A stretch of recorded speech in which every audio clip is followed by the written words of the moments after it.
So this is a link to our Markdown file, practically to the web page, and you can preview it with this link. But I prefer that you download this R Markdown file to your local computer and open it in RStudio. Let me show you how to do it if you have questions.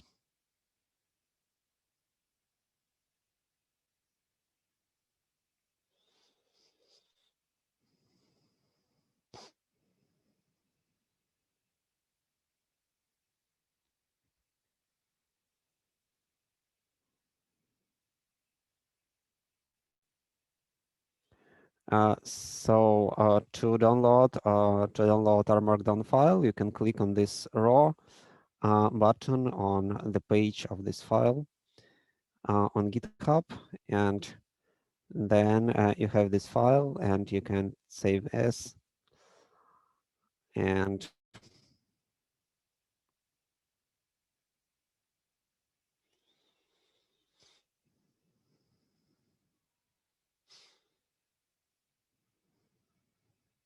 I think we can keep our MD extension. So I click don't append txt extension. And after that, you can just open it in RStudio. And after that, you have a document like this. And I just suggest you to write your answers just after the question, just to keep everything in one place. And actually, this story is very similar to one that is discussed in the homework. So I hope that our today's discussion will help you to do your homework if you postpone the deadline, and or probably better understand it if you already sent your homework to me. So let us look at the first problem. It is again a problem about imaginary magician, or somebody who claimed to be a magician. And again, we construct an experiment that is devoted to understanding, is it true that this person has some paranormal abilities? And again, it is a kind of random process, but now it is not a coin tossing, but it is something different. Now we have a box, and we have one red and two blue balls. And the experiment that we perform is we just shuffle this box and pick a ball from this box randomly, record its color, and return this ball to the box. And then we can continue, we can repeat this process several times, and we have a sequence of these balls colors. So instead of the results of coin tossing, like head and tail, we have a sequence of colors like blue, blue, red, something like this. And now we ask our wannabe magician to guess the result of this random picking. And now we want to estimate. Basically, our question is the following. We understand that the magician tries to guess as many balls as possible. And we understand that sometimes he can be just lucky enough to guess something. And we try to understand, we have some result, and we try to understand, is it result good enough for us to attribute this result to actual magical abilities and not to just luck. So let us try to answer the questions one by one. Sometimes I will ask you to do it by yourself and send your answers to me. And actually, let us begin with this first question. what is the best strategy for the magician in this experiment. So we assume that magician isn't actually a magician. He don't have any special abilities, but he really wants to guess as many results as possible. What is your best strategy? Please send your answers me to private messages in Zoom chat. How do you think?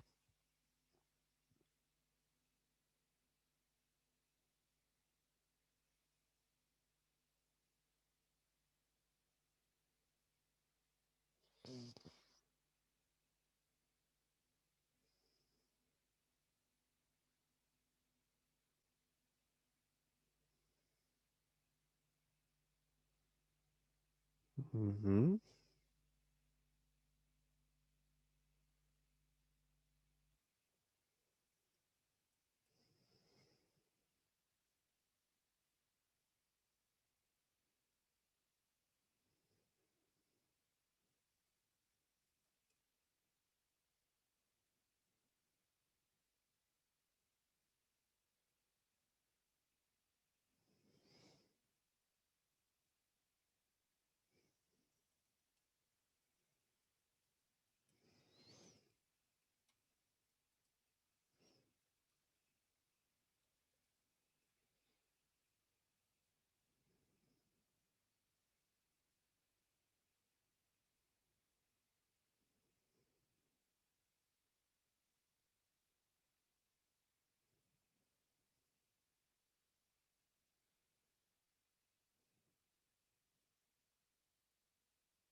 Mm-hmm.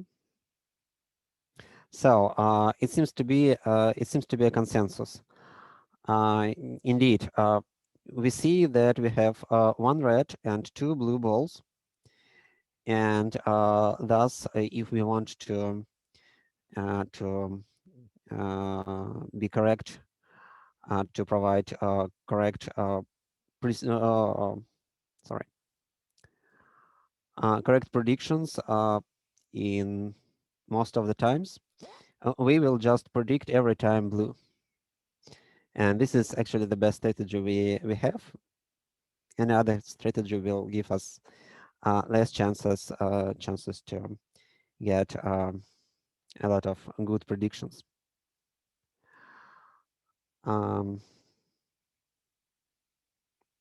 yeah. So just so our strategy is say blue every time. This strategy doesn't look very magical, in fact, but we understand that if we really just want to maximize number of correct guesses, we will say blue. Everybody agree with that?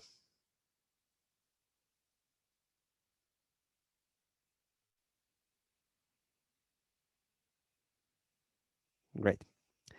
Now I want you to model this experiment, model in terms of the coin tossing experiment. So initially we don't have any coins. Initially we have a box with balls, but for me it is easier to restate this kind of experiments in terms of some coin tossing.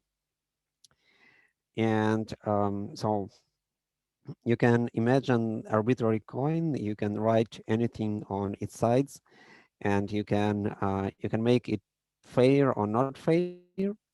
But I want you to restate this experiment.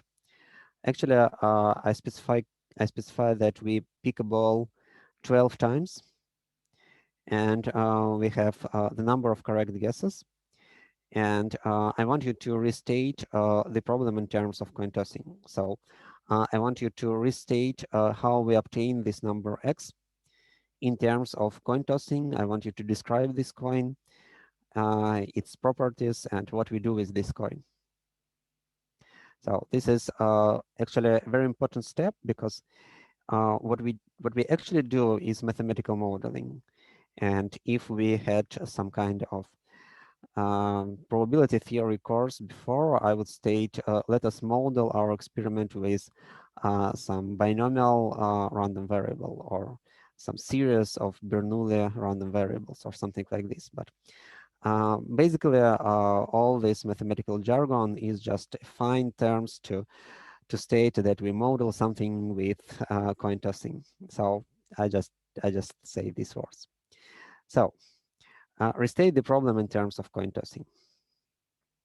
Again, please send your answers to my private messages.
I say that X is the number of correct guesses.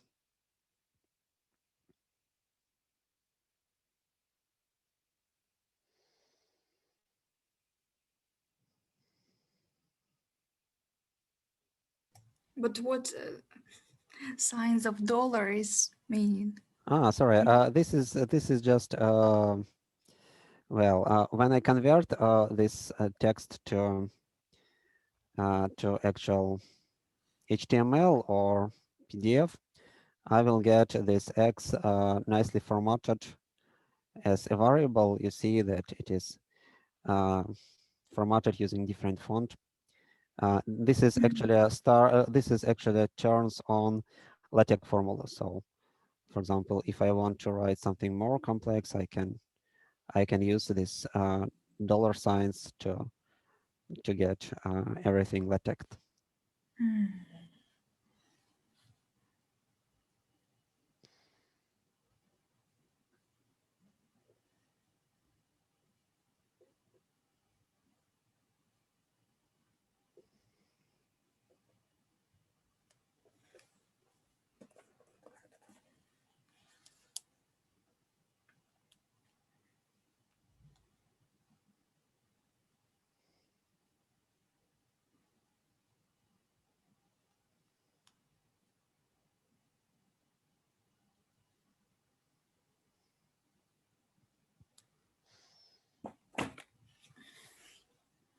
Sorry, may I ask you a question about this task? Sure. I don't understand what are you supposed to find? Is it like the probability um, of getting a Well, correct guess if we're not magicians, or what? Currently, I just want you to restate the problem that is described in terms of this guessing the correct ball experiment in terms of coin tossing. So I want you to describe another experiment that involves some coin tossing, and which is in a sense equivalent to our. So the result of the coin tossing experiment will be the same as the result of our experiment. And actually, our experiment is described here.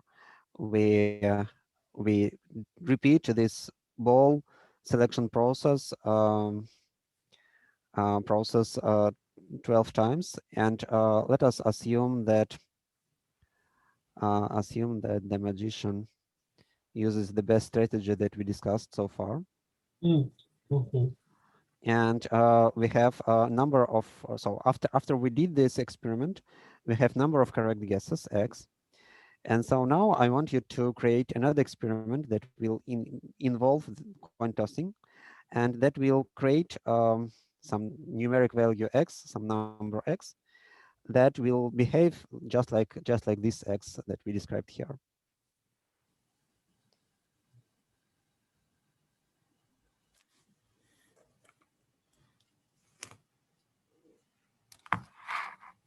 Mhm.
But what do you mean by the fact that the result should be the same? The percent of the right Yeah, things? that's a good, yeah, that's a good question. Look, actually, I just want to,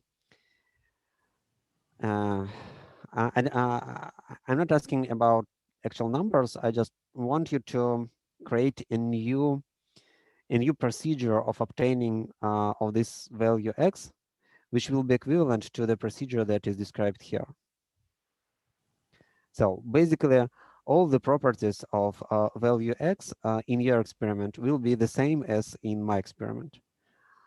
Like if I ask what is the probability that X is equal to some number, it should be the same as described here.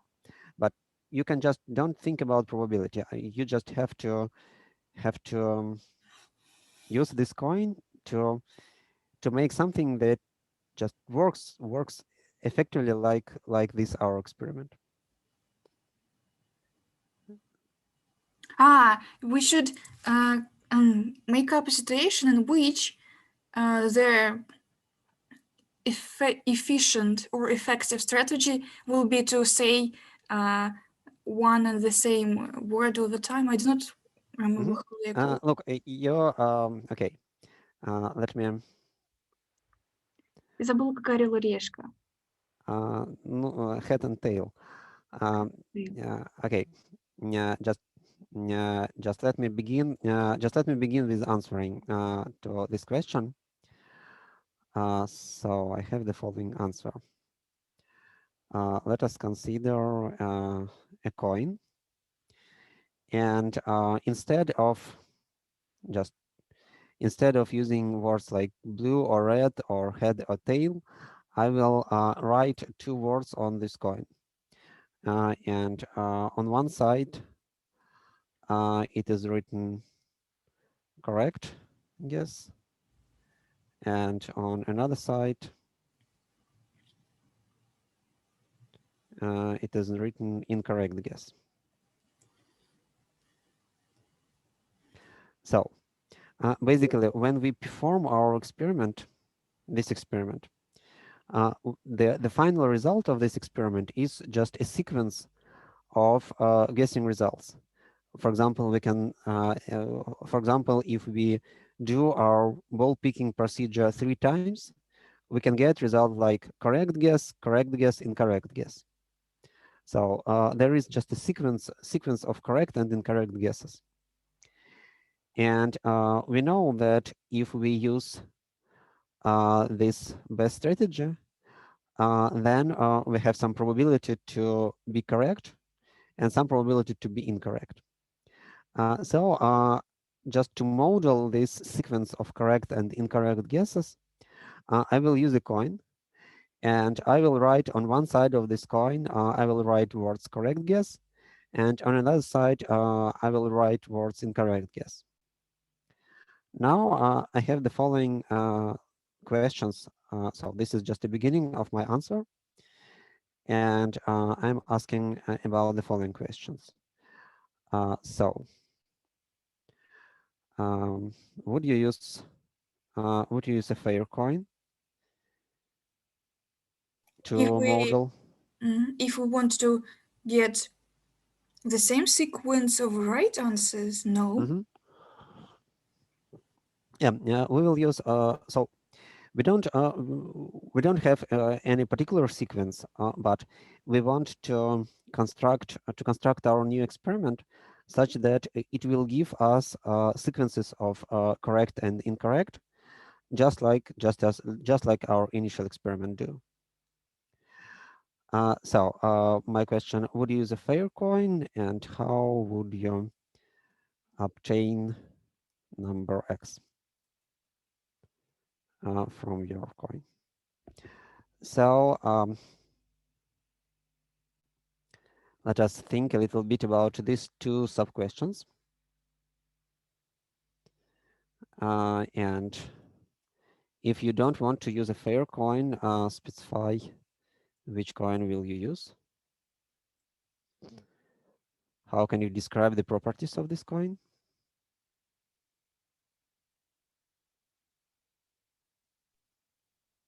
We write you privately or say it aloud? Okay, you can write me privately now.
Okay, look that I'm not asking for some specific number x.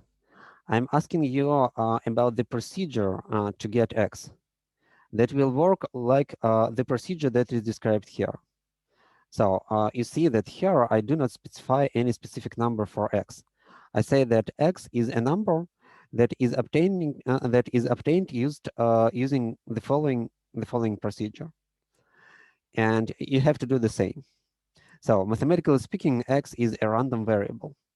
We didn't discuss actually random variables and all that probabilistic stuff, but it is random variable. So I want you to describe it.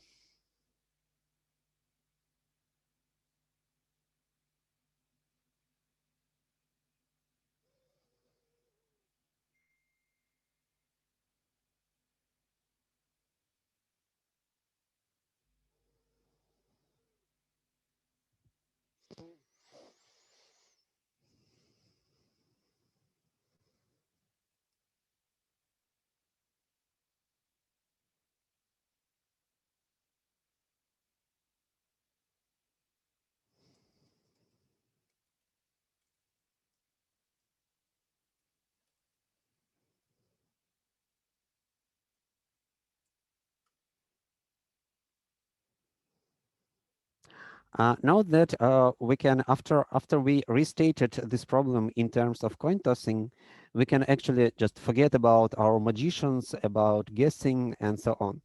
We can just look at this coin, and we can toss this coin several times, and we can look at these results. This just string correct guess and incorrect guess.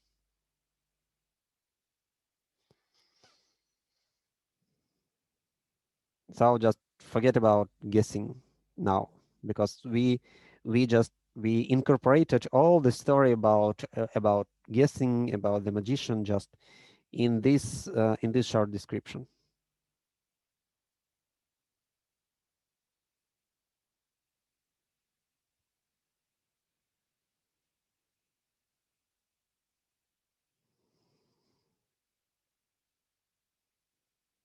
Can you repeat your question?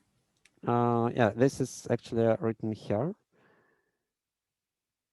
So probably this is the most actual question now.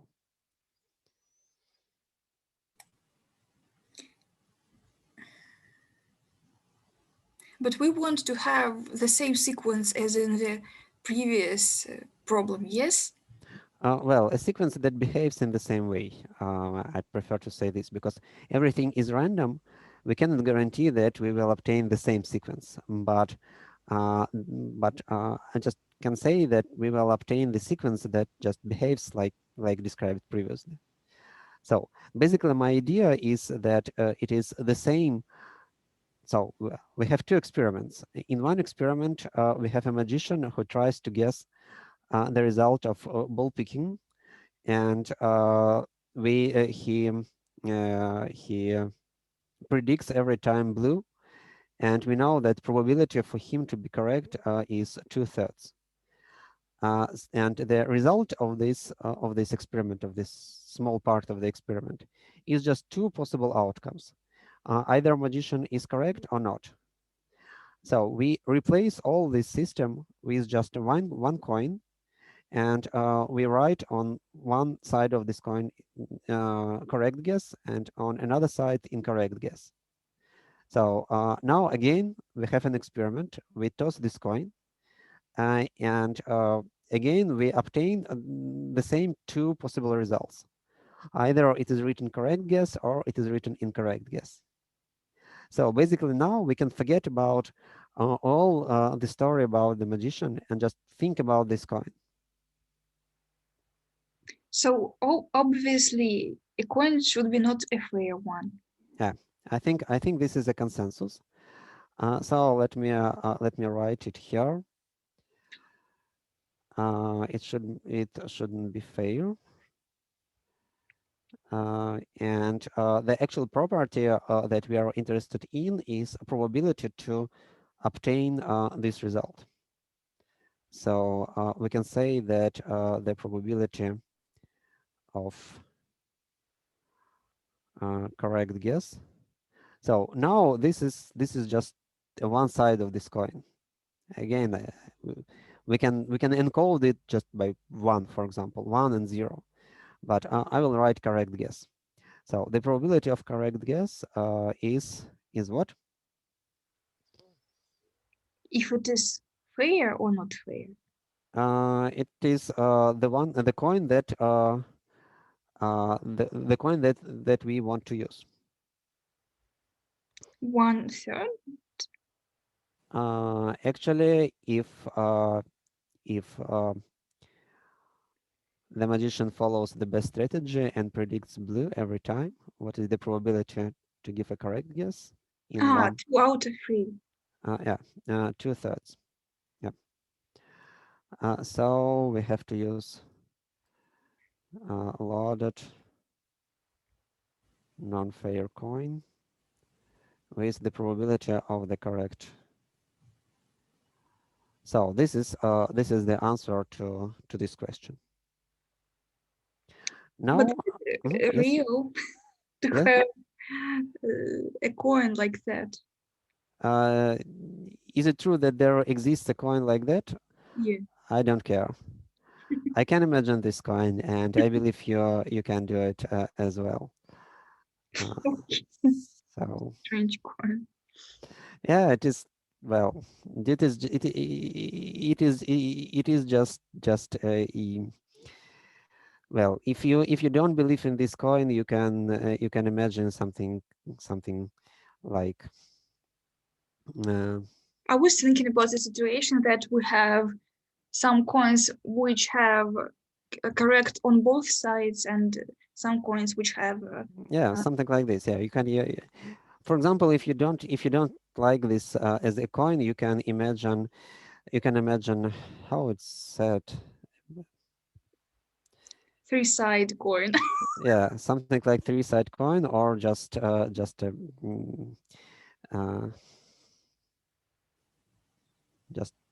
box with numbers on it. I don't remember how to dice. Probably you have a die, and die has six sides, and you have, for example, uh, on 2/3 of these six sides. So on four sides it is written correct, and on two it is written incorrect. So if it is easier to imagine this die instead of coin, then you can use it as well. So now let us ask this question. So okay, now we have this coin, and how to obtain the number x such that we will get the same results as here. The same results meaning in probabilistic sense. What should we do with our coin to obtain x?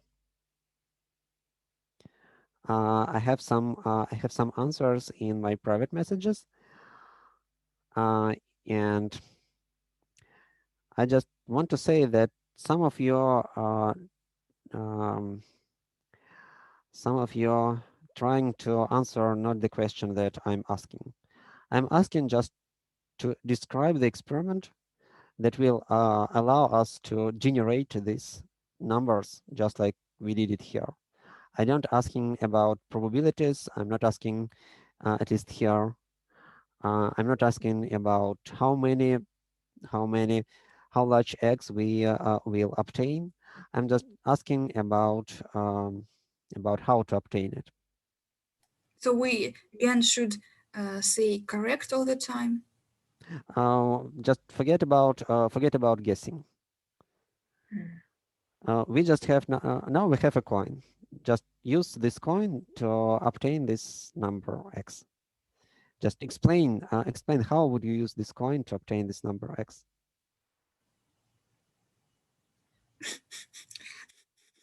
Toss it. Hmm? Um, We need to obtain x correct guesses, and the question is how many tossings we should. No, not this. No. Look, here I described. Okay, the definition of the value x is just described here. And now I want you to describe another experiment that will give me a value x that just behaves just like this x.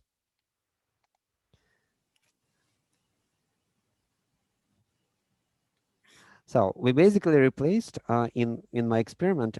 We basically replaced the guessing of the result of wine ball picking with this coin tossing, right? And initially we have x. It is the number of correct guesses. So what would be x in our new setting, in our new terms?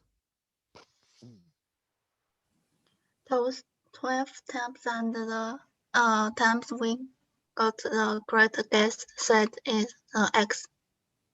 Yes. In fact, now let me write this answer.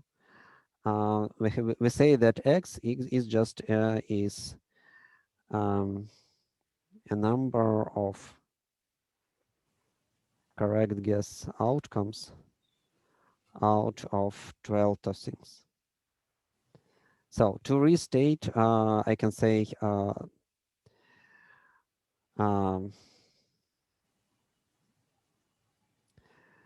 so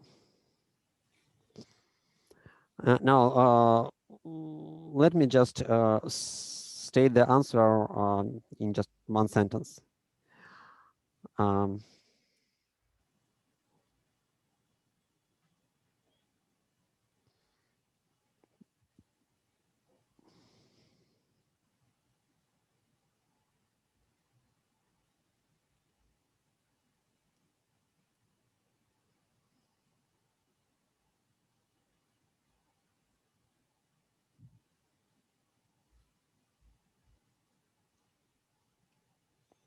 So we have this coin.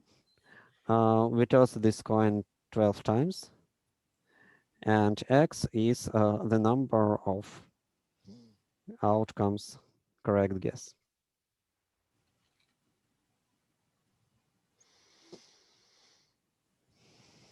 What I say is that the description of this experiment gives me actually the same random variable, the same number X, the same process that generate number X that we discussed previously.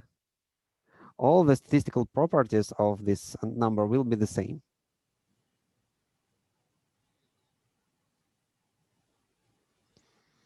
Basically, now we can remove this correct guess and incorrect guess, and we can just simplify it. We have a coin with probability of head equal to 2/3. X is number of heads obtained. So even shorter.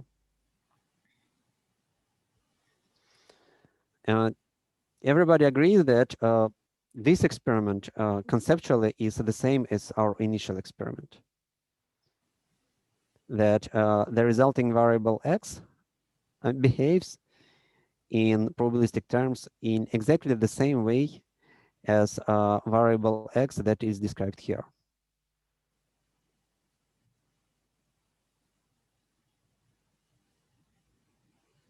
Well, yes, but only if our magician uses the best strategy. Yes, exactly. Exactly. If the magician uses the best strategy and he actually doesn't have any magical abilities.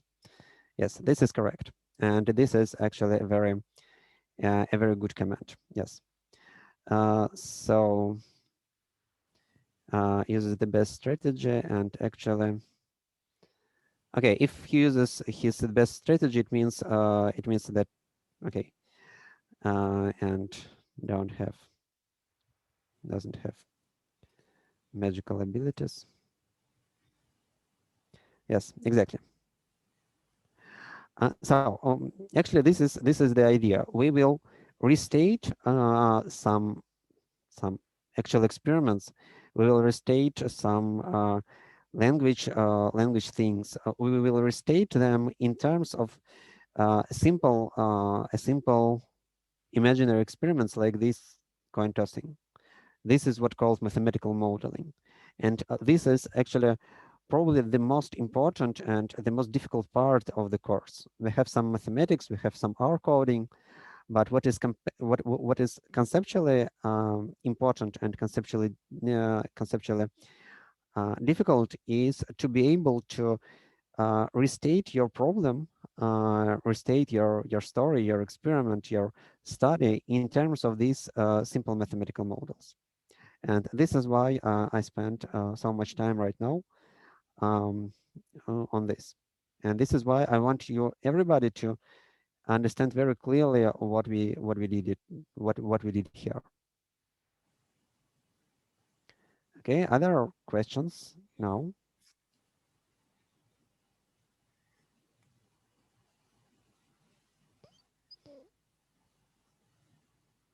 Just ask.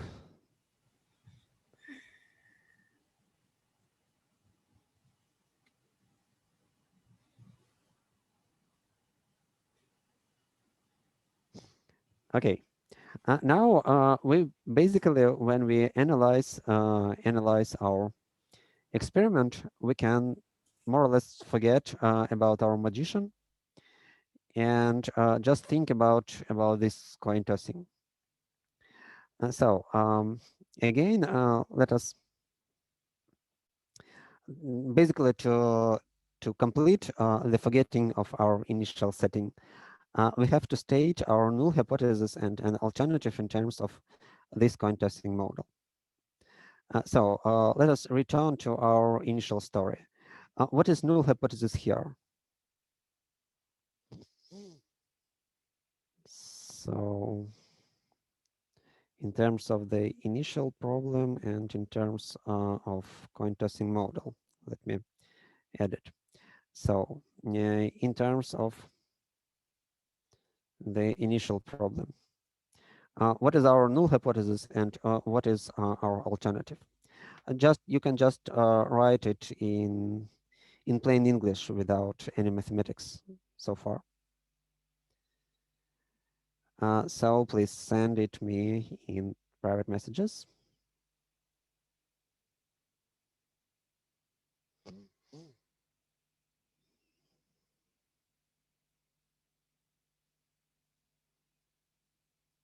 So we have null hypothesis and we have an alternative.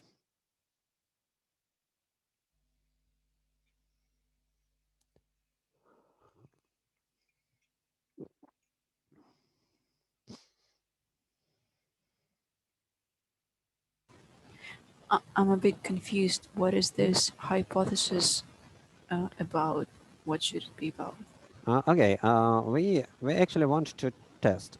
Is it true that this person is a magician? And if we don't know in advance, is it true or not? And to answer, we do this experiment, and then we have to decide. And to describe it in mathematical terms, we have to provide two hypotheses. We usually call one of them, which is not interesting for us. We call it null hypothesis, and we have an alternative, and this is the hypothesis that actually interesting, that shows that there is some interesting effect. Yeah, but my question was, is this hypothesis about our magician's abilities? Yes, Okay. yes. In terms of the initial problem, I mean about the magician. Yeah. Mhm.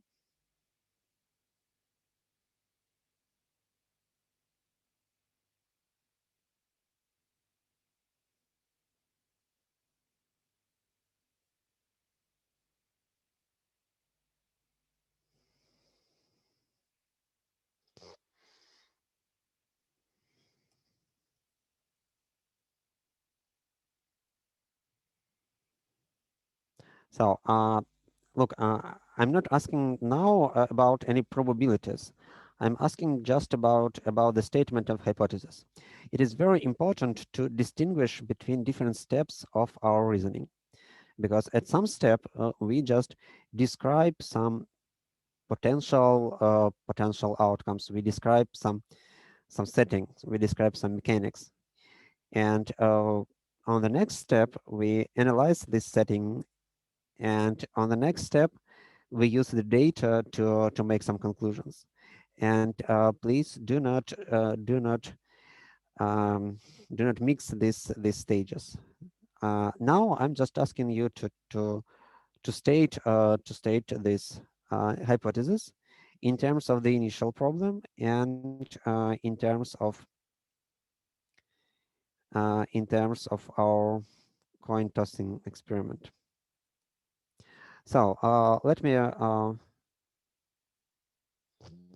mhm. I see that most of the answers are correct. So let me state null hypothesis and an alternative in terms of the initial problem.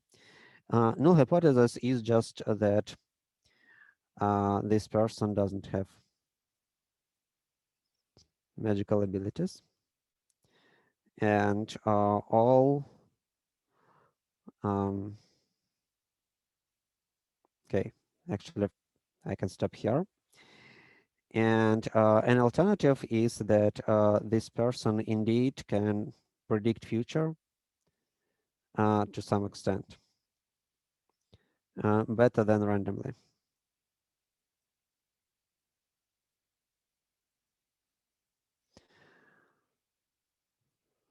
So basically, I can say that. Okay, I think I will stop here. So in these studies, I just use as a null hypothesis the fact that there is no magical abilities, and all the results. If we believe in this null hypothesis, then we have to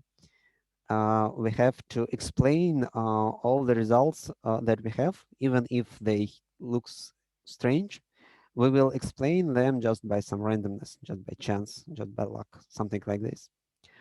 But we have an alternative that this person indeed can predict future to some extent. It doesn't mean that he can predict all the results, but he can do it better than randomly.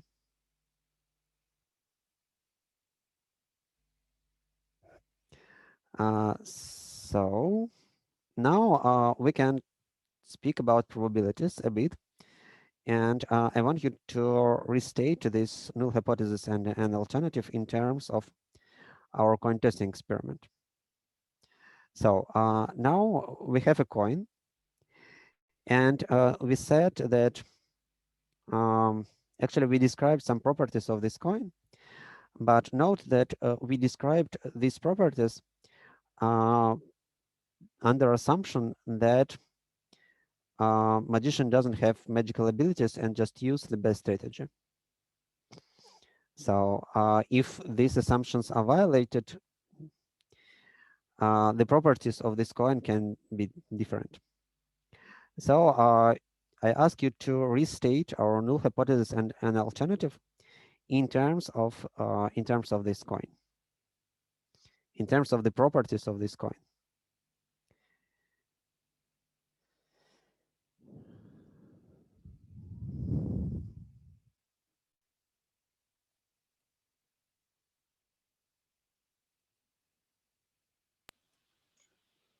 Sorry, can I ask you to repeat it? We now assume that our magician follows the most successful strategy.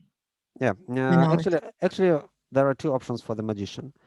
Either the magician is not magician, and in this case, he will just follow this best strategy. I mean that he will just say every time blue. And actually, this is analyzed here. But also, it is possible that he indeed is a magician, so he indeed can predict future better than randomly. And this is our alternative. And now we want to restate these two things in terms of our coin testing experiment.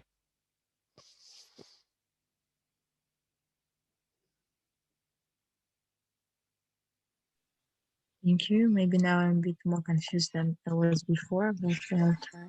That's Should we that's normal, yeah. make up a strategy which helps this person to predict better than randomly? Well, if he's really a magician, then he will use the strategy that then instead of using the best strategy that we know the best strategy that just predict blue every time. But if this person is in fact a magician, he will use some other strategy that his abilities will advise him.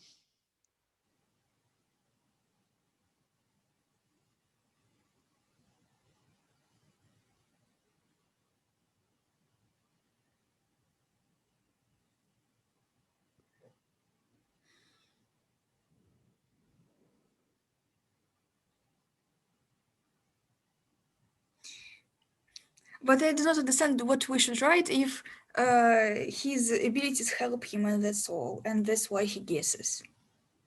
Sorry? But what we should write if he guesses because of his abilities, and Yeah, we okay. If he has actual some prediction future prediction abilities, then it means that he can perform better than randomly. And so it means that we have to change our coin in some way. So now we assume that the coin is just an approximation, but what we say that if again if we have a coin that will model our magician, and we understand that every time he tries his best to be correct, and if we believe in his magical abilities, then we just say that probability to be correct in fact is larger than the probability that he can get if he just say blue every time. Okay.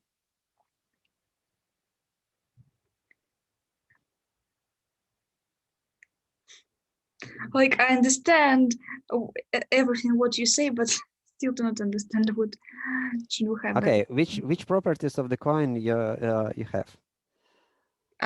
If we have a fair coin, Just of any coin. the probability of right answer is half. Yeah, actually, our mathematical coin is described just by what is written on the sides and by probabilities of landing one side or another. Yes. And basically, we are not okay. It is not so important what is written on the sides. We can think that it is written just heads and tails, and we count heads, and we just say that head means correct answer. And then we have only one parameter of the coin, actually the probability of head.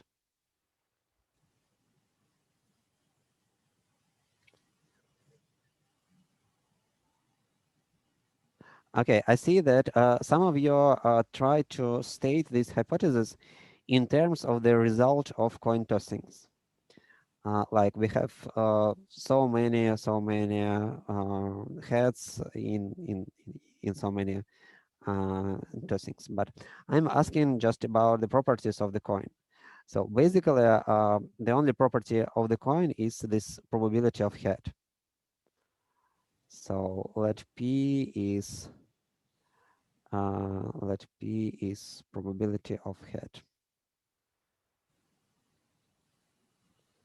and head is the same as correct guess outcome in the initial experiment.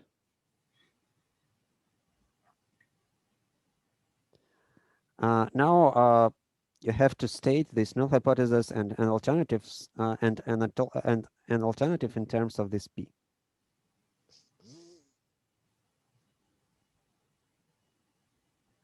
Probability of head in one coin tossing. Just don't try to take into account all the tossings that you have.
So how null hypothesis is stated in terms of this P.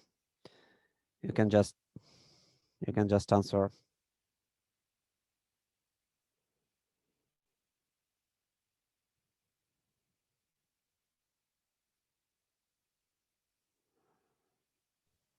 The probability to get the head is equal to 2/3. 2/3. Yeah, actually, null hypothesis is just that our virtual coin is a coin with probability of head that is equal to 2/3. This is actually exactly what is described here. But I'm a little confused because this problem is different from the initial one. If we make the null hypothesis to make the p equal to second 3 and the alternative to be higher than second 3, it's not to reject the it's like reject the coin. It's not the citing we already did. It's not that citing. Sorry, could you repeat, please? What is not clear? I mean that if we made the null hypothesis like this p is equal to second 3 and the alternative hypothesis will be the probability of getting head is higher than second 3, but Yes. it's like reject the citing of the coin we already did. Okay, just don't think about rejecting or something like this. I just state this null hypothesis and an alternative, and you stated it correctly. Just we'll discuss all the other factors a bit later. So indeed, our null hypothesis is that p equals to 2/3, and an alternative is that p is larger than 2/3. Actually, again, look at this statement.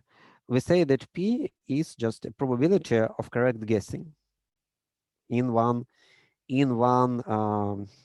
step, in one tossing or in one ball picking, right? And we have two hypotheses. Either this probability is 2/3. It is actually the probability that we will get if the person doesn't have magical abilities. This is exactly what it is written here. We said that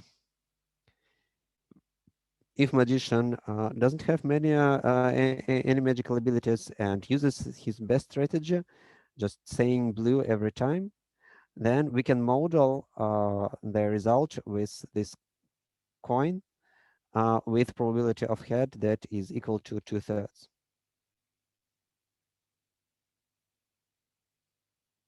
So this is actually everything that is written here is written in the assumption that null hypothesis holds. And an alternative is that he can perform better than randomly, better than just random, better than our best strategy. So we are not the magicians, and we can get only this result. If he's a magician, he can get some better result. But why better and not worse? Well, this is a good question, and sometimes we may be interested in both differences. But now, for simplicity, I just think that that if magician actually has magical abilities, then he can demonstrate it by guessing more often than randomly. So we are not interested in the case when, okay, it is possible to imagine a very who can make predictions that are opposite of the reality, but we will not do it.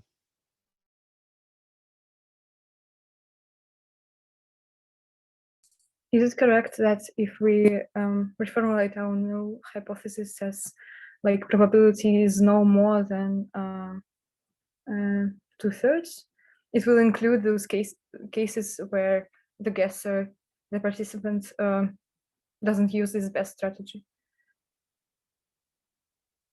and answers randomly?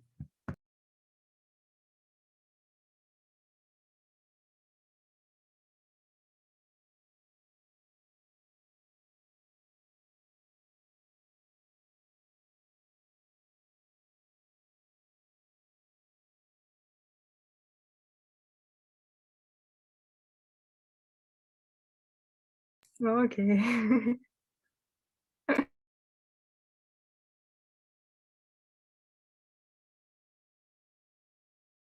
Расстроила учителя. Да, кажется, мой вопрос выбил его из колеи.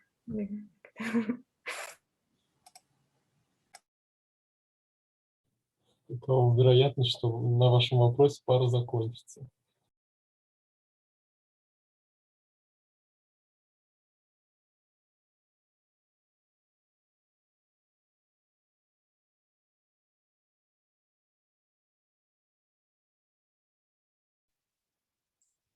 So I'm sorry. It seems that this homework was too difficult for my computer as well, and so it decided to reboot. Is it, well, so, is it for us? Too difficult is it for us? Yeah.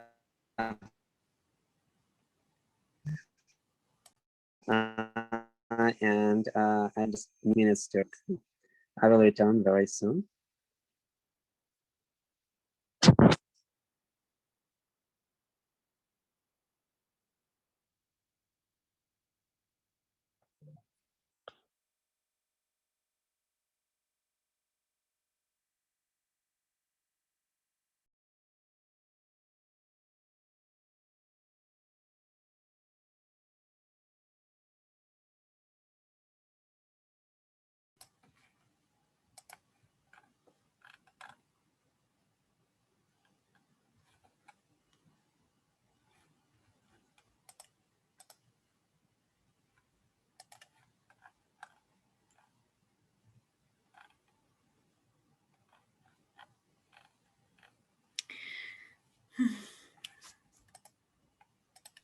Ну что, кажется, у нас перерыв. А есть те, у кого нет трудностей с тем, что было в ДЗ? Прям... Ой, ну ладно, поздно уже. Okay, I'm here again.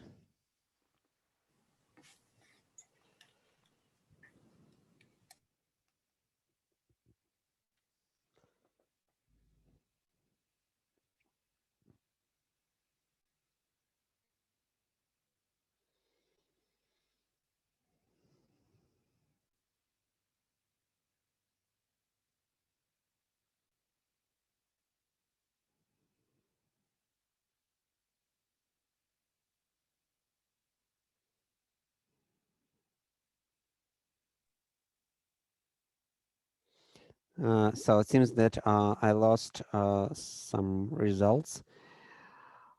Anyway, let us continue. We have several minutes. So we have in terms of coin tossing model, it is null hypothesis that P equals to 2/3, and we have an alternative is that P is larger than 2/3. So basically, we restated our problem to the following: we have some coin, and we don't know the probability of getting head in this coin. And by default, we assume that this probability is 2/3. And we have an alternative. We are interested in the case when this probability is larger than 2/3. And then we toss this coin several times to distinguish between these two hypotheses. And this is the same as our initial problem. Okay.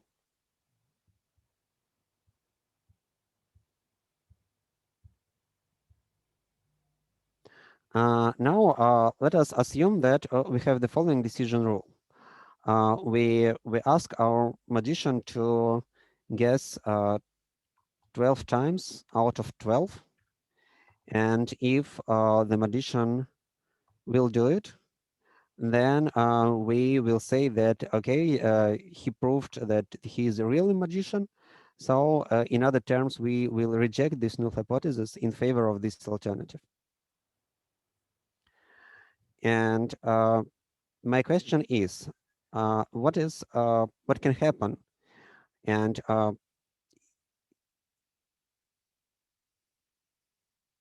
I'm asking you to find the probability to make type 1 error or type 2 error, if any of these errors are applicable. Look at the question very carefully and answer in private messages.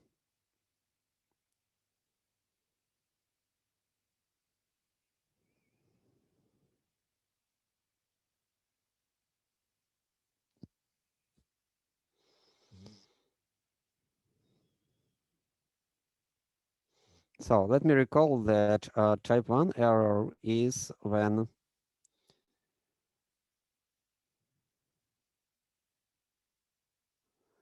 if we reject null hypothesis while it is true. Type 2 error is the opposite. Not reject null hypothesis while it is not true.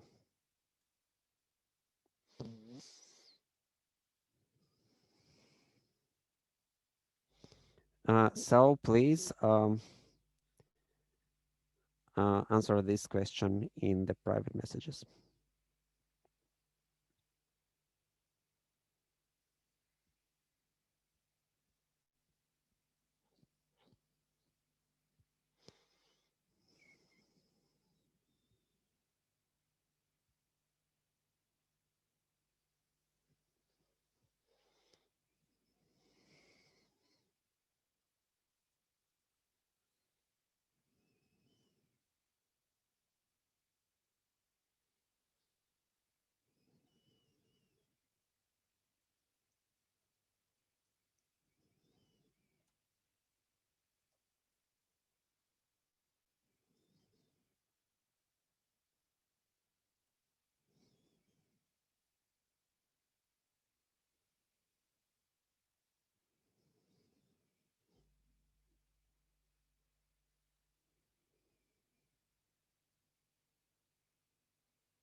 And our null hypothesis that he is a magician, yes?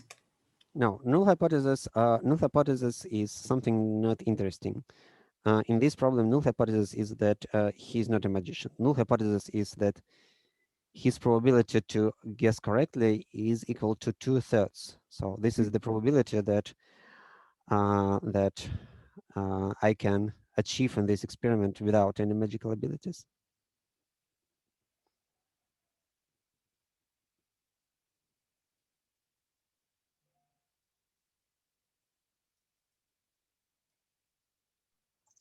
Sorry, I cannot send you private message because the system just remind me that you are not in this in this lecture. I don't know why.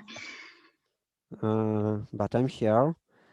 I'm sure that I'm here, but probably you just can find me again in a list of people who is in the chat. I think you have to change the people you select in the chat and then to select Ilya again, and then it works. Okay, I solved. Or you can just click. Okay, you can just answer me. I just sent you a message.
Okay.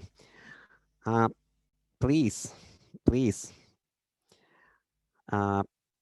read very carefully definition of type 2 error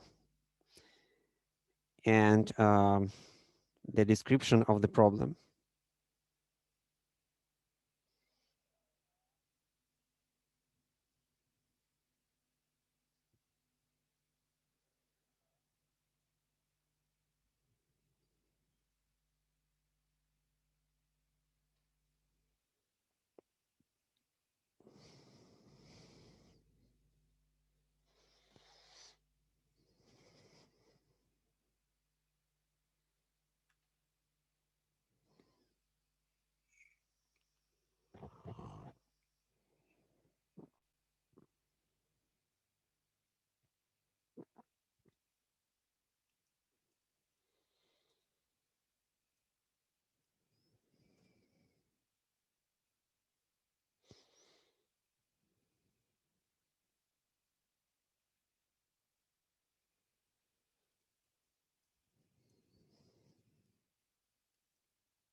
So let us discuss briefly and stop with the lecture part. First of all, we have type 1 error. Type 1 error is rejection of null hypothesis while it is true. So if it is true, then it means that the probability of correct guessing is 2/3. And we can find under this assumption the probability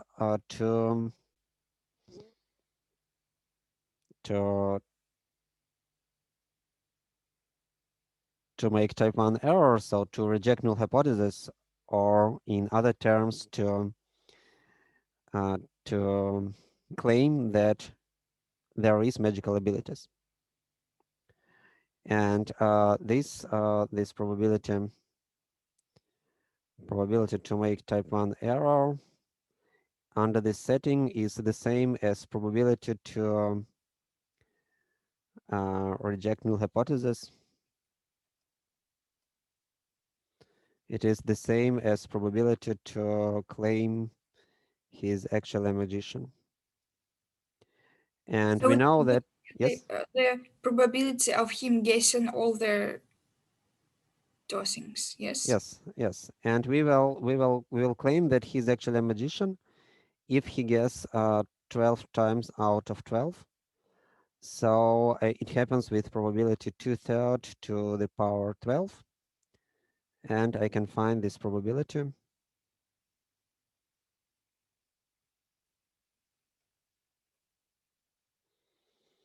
this one.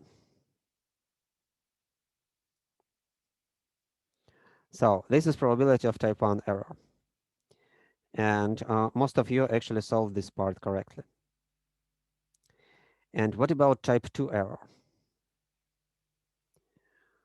Let us look at the problem very carefully. It means that he guessed less than 20. Yes. Yes?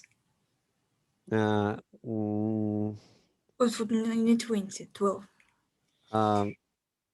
Well, let us look at the description of type 2 error very carefully. All of the parts. It is correct that we will not reject null hypothesis. We will not claim that he a magician if he guesses less than 12 times in this problem.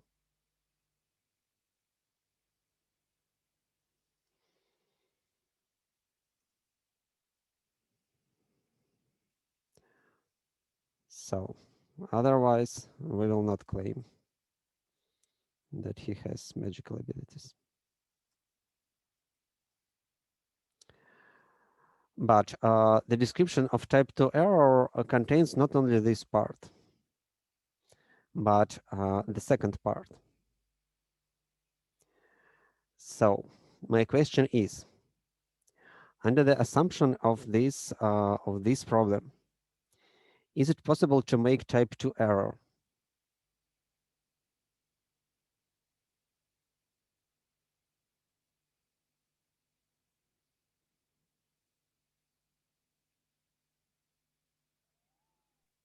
No, Why? because our H1, our H0 is that this person does not have magical abilities. Yes. So, and type 2 error is that our H0 is false, and we accept it. But it is true. So if we accept it, we make no mistakes. Yeah, indeed. Look, we assume that the magician doesn't have magical abilities. We assume that null hypothesis holds. Is it possible to make type 2 error at all under this assumption? No, it is not possible, because to make type 2 error, we have to live in a situation when null hypothesis is not true. But in this problem, we assume that null hypothesis is true.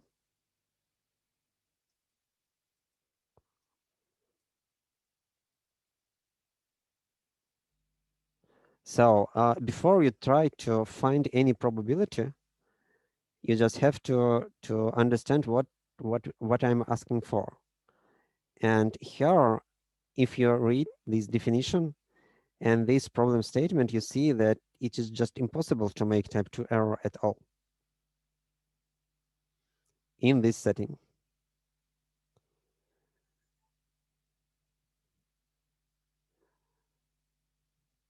So mostly all of you made this error, and it seems to be a natural error. Actually, I prepared online course for Coursera with the fundamentals of statistics, and I made a similar mistake when I created the problems like this. But this is actually an important part. You have to understand what is written here. What you have to be able to work under some assumption, and to answer questions like what is true under this assumption. So now here the assumption is that null hypothesis holds. And under this assumption, you cannot make type 2 error. It doesn't mean that you cannot make type 2 error in reality in some settings. But under this assumption, in this problem, you cannot make type 2 error at all. Okay. I stole 8 minutes from the next lecture, but it is less than usual.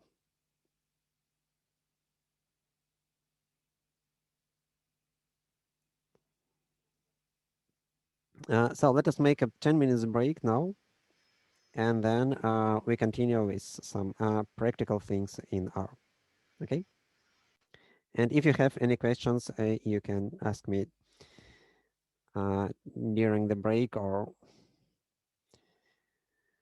Well, or I guess I have a question. Yes. About this type 2 error. I didn't get something. Well, imagine we have the situation when it is indeed a magician. For example, his probability to guess is I don't know, more than 2/3. For example, yeah. Assume that P actually equal to 3/4, and yes. H null is violated. Yeah. So. But this is the reality that we don't know, and with this P 3 out of 4, he still has some probability to guess less than 12 times out of 12. Yes. Yes.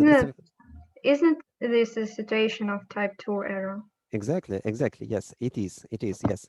If our null hypothesis as described previously, and the actual P equals to 3/4, so he in fact has magical abilities, and he really can predict future sometimes, not all the times, but sometimes, and thus null hypothesis is violated, then it is a reasonable question. Of course, it is possible for him to make less than 12 result out of 12. So it is a reasonable question now. Find the probability to make a type 2 error. This is a very good question. Yeah. But you meant that in the previous situation, when we assume that null hypothesis holds, they cannot be type 2 errors at all. Exactly. Yes.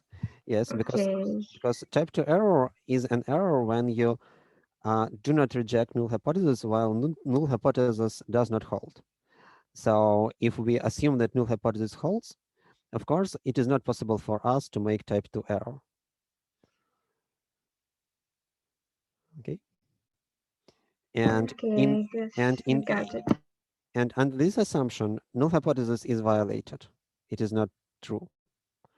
And under this assumption, you can make type 2 error under this decision rule. So, and we use the same decision rule as previously. So this is a good question to find this probability. And I guess it's out of our course, but can we find this probability like in all this interval from for example 2/3 to 1, like in all the cases?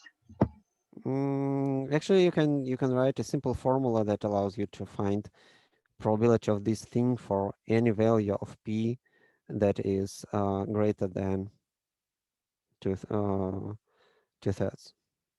Actually, if you solve this problem, then you solve the same problem for any P, and actually it is for this decision rule, it is a simple equation. You don't need any combinatorics or something like this. But this formula will contain a variable like this P. Yes, exactly. Sure. Okay.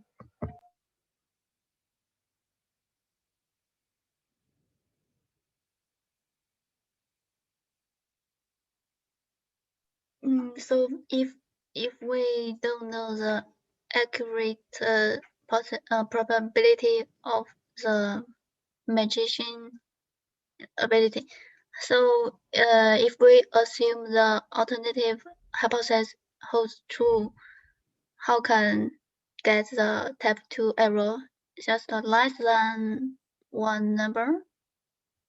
So if we believe that, if we assume that null hypothesis holds true, we cannot make type 2 errors at all. Even assume the alternative hypothesis holds true, we No. count. If we assume that alternative hypothesis holds true, then to find a probability to make type 2 error, we have to specify some fixed number p that we use here. For example, if I put some concrete number here, like 3/4, then you can find this type 2 error. You cannot find type 2 error generally for any possible violated null hypothesis. You have to specify this number. But if you specify this number, then you can make then you can find this you can find this probability. Okay. Can I ask one more Yes. time about Yes. type 2 error? I think Yes. something is not okay in my head, but I still can't understand it. But if we read a sentence fully, Yes. type 2 error is that we do not. I skipped one note. Okay, now that's Okay. fine. Okay, thank you. Too many notes in one sentence. That's why it's confusing. Okay, let me fix it. Okay, is it better?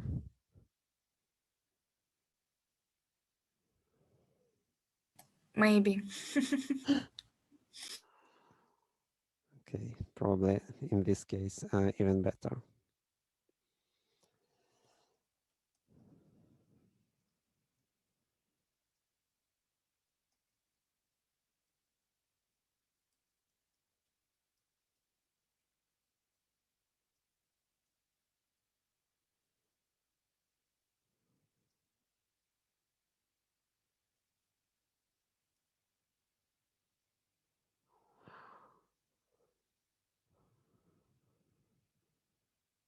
So it means that all the time that if we assume that null hypothesis holds, we can make only type 1 error. But if we consider that null hypothesis doesn't hold, then we can make type 1 and type 2 error. No, we can't make type 1 error because type 1 error assumes that null hypothesis is true. So in this part, we cannot make type 1 error. And we can only okay, thank you. Okay, yeah. I feel that it was really necessary to discuss all these details. Yes, I will create a better version of this file and I will upload it. So I think we can wait for 2 minutes more and then we can continue with practical lesson, which will not be related to this probabilistic stuff, but will be related to some real working with real data, not this crappy theoretical stuff. So we won't have a break, yes? I think the break is now. And we can probably wait for 5 minutes more. Okay. As Ivan says, let's have a break. Ivan, just specify the time of the beginning of your part. Okay.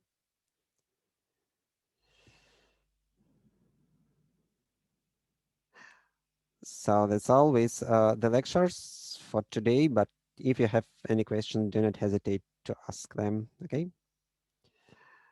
So, oh, 8 o'clock. Okay. So I probably will leave now. See you.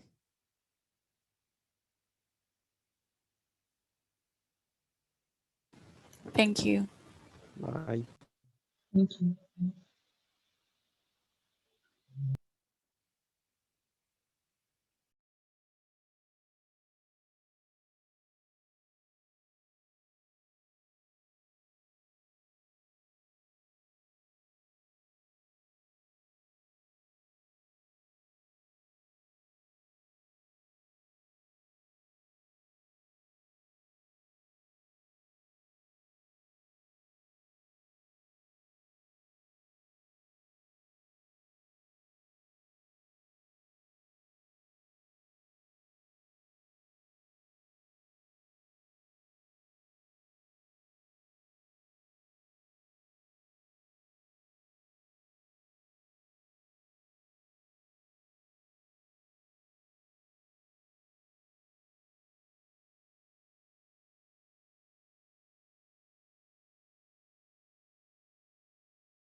Hi everyone. How are you? Do you hear me? Yeah. Cool. Okay. So let's start. Let's start doing some cool R stuff, and by cool I mean really cool. So you already have some experience working with R. You worked with vectors, you worked with lists, matrices, and of course data frames. You created functions. You worked with a family of RDP functions for distributions. You worked with functions for tests, and also something else. But yeah, I think we covered really a lot. But maybe you feel a bit overwhelmed by this many things, and you feel that it's hard to deal with so high intensity of learning R. And in this case, if you feel like this, it's okay. First of all, it's okay because it's really complicated stuff, and we have really many things to learn, and it's pretty difficult. So the program is very intense. But now this time, exactly today, it's a very good point when you can come again if you feel that, oh, I'm sorry, it's too late for me to understand anything. Because now we'll work with something a bit different. And by a bit different, I mean we'll work with something like a framework called tidyverse. It's a big package that actually is many packages that will make your working with R a bit different. So it's mainly the package to work with data frames, but it makes working with data frames so much different compared to what we did before that if you feel that you missed something, it's the best point to return to the course. Of course, if you understood everything, it's excellent because you will do more, you will understand more, you will be more productive, you will learn easier. But actually, almost everything that we covered during this course is not so important now because actually this framework makes using R something like almost like pressing buttons, but programming. It's very hard to understand what I mean before you actually try to use tidyverse. It's really excellent systems that you can't find in Python, for example. You cannot find it in any other programming languages, and it's really innovation in data science that came like during the last 5 years, I think. And it's it has very fast progress. So there is a very popular book for that, for tidyverse.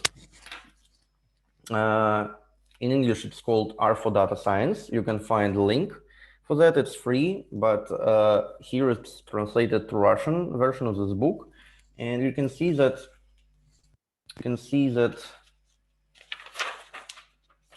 it was translated in 2019, and even now half of the book is outdated. So you can throw this away and just read the English version that is not translated yet.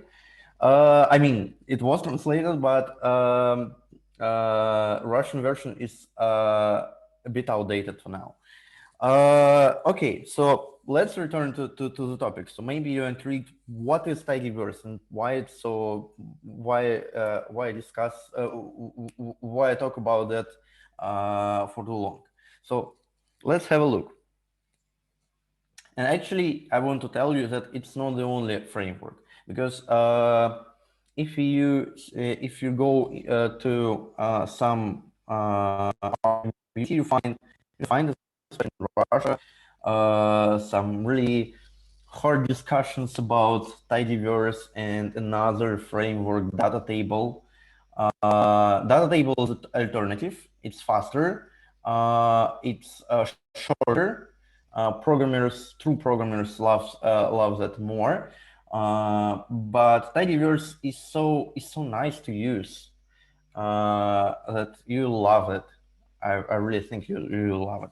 Okay, so let's have a look. So actually tidyverse is not a package. So you know how to install packages, but it's not just a package, it's a package of packages. Like you have in пакетов, like you have like at your home from Пятерочка.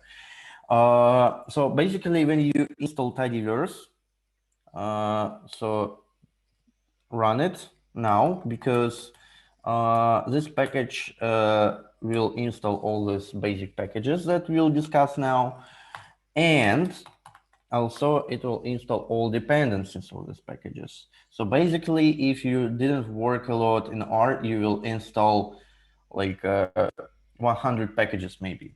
So run it right now. I will not like, I will run it with you, but okay, just run it by yourself.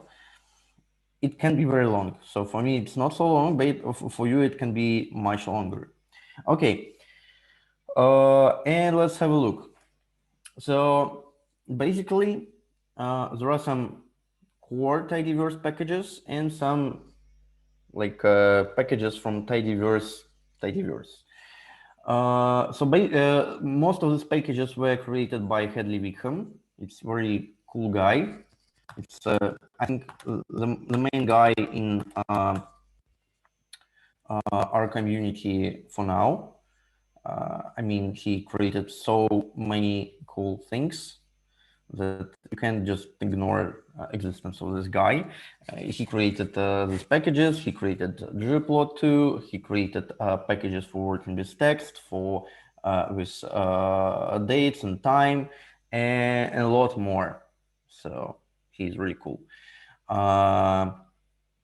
And he created something like a philosophy of tidy data, of tidyverse, that all accepted by these packages, and also some more packages, that makes working with tidyverse like they have more or less the same. So they're interconnected, and because of that, like if you share this philosophy, your package is a part of a tidyverse. So okay, let's try with a very beginning for now, and let's have a look on these packages. So just from the beginning. So ggplot2 is basically not so core part of that, but it is an excellent package for data visualization. It's really cool because actually it makes not just beautiful graphics. Okay, it makes it, but what is the most important is that are these GG letters here, because actually GG stands for grammar of graphics here. And it's something like a separate language for visualization. And it makes the system based on that. Actually, it was created by Hadley Wickham too, as a part of his PhD, by the way. This system makes you really free when you create graphics. So you have much more freedom than you have with a usual like matplotlib or whatever, because in ggplot2 you can create even new types of graphics when you work with it, if you master this language.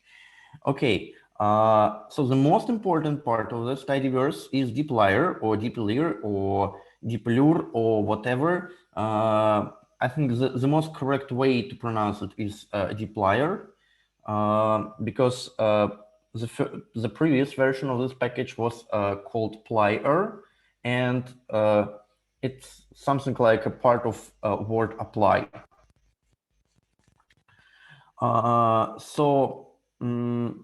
we'll cover that a lot, but this package is actually the main, contains main functions for data manipulation that we'll learn today.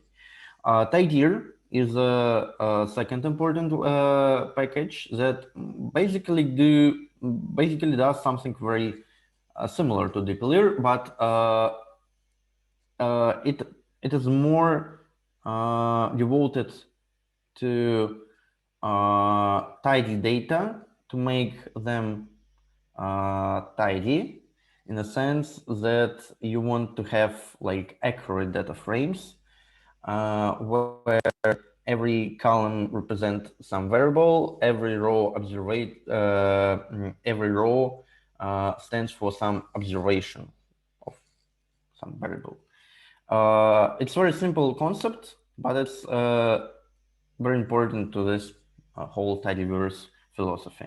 Reader, it's actually just a package for that makes using functions like read CSV easier. So it just actually gives you functions like read CSV, read underscore CSV instead of read.csv, and just make reading data a bit faster, and it's combined with other packages too. Pur is actually just something like a version of functional programming in R. It was created to substitute apply functions. I don't think that we'll cover that a lot, but I really recommend you to learn about that more, because it's really a great thing, and you don't need it when you just start working in R, but maybe you'll need it later, because it's really very nice package that gives you ability to work with apply like functions. It gives you functions called map. It's very similar to Python's map functions, and it's really used in tidyverse a lot. So I really recommend you to learn about it. Table is something like an extension of data frame. So it's something like reimagining over the data frame format. Like you still have a data frame, but it has a few differences, especially how it's printed in console. We will see how it works, and we will see the differences, but basically it's not so big deal, just changes output of data frames, basically. String R is a package for working with text, so it has good interface for working with regular expressions, for combining strings and so on. So basically just something that you can use instead of basic functions for working with text in R. For cats, it's an anagram of factors.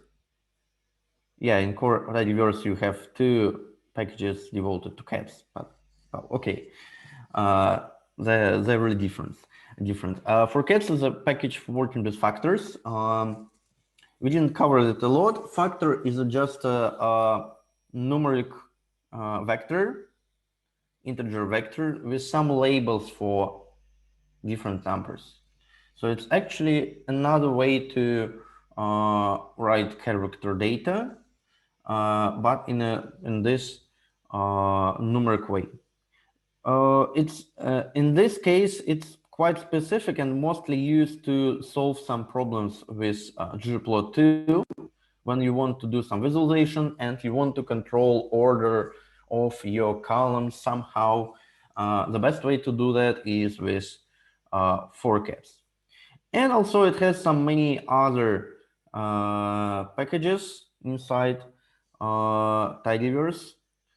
Here you can find like official tidyverse packages, and there are many unofficial packages, because you can just create a package that follows tidyverse philosophy and tidyverse styling, and it will be a tidyverse, you know.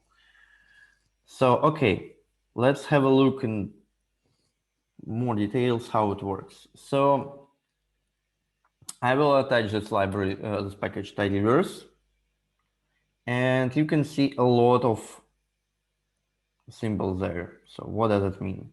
So actually everything like that is okay.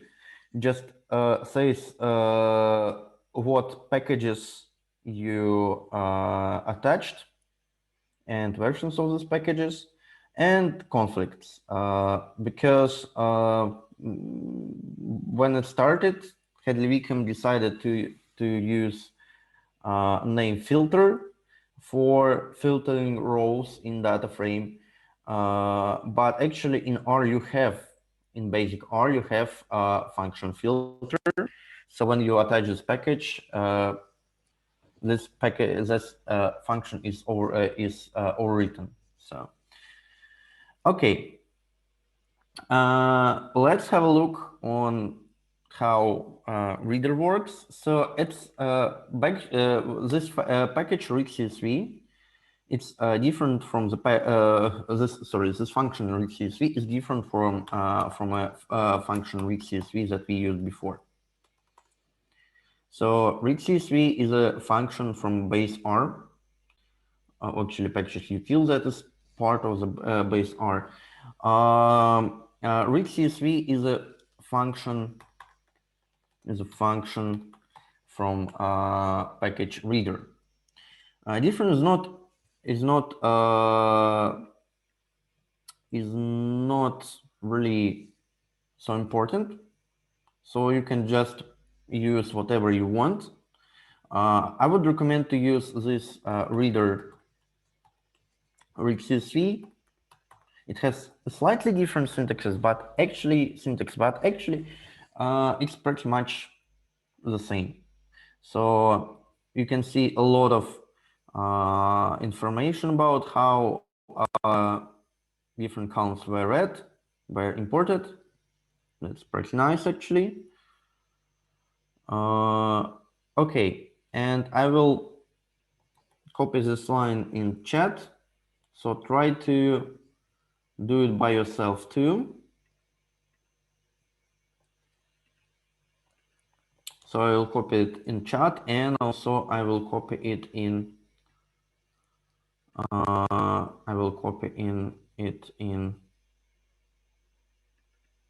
Sorry.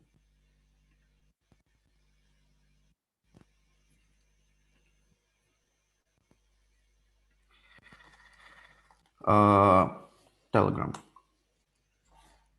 So please try to read this. Try to run these lines by yourself, because today I will expect that you will do some task by yourself. So try to do it by yourself.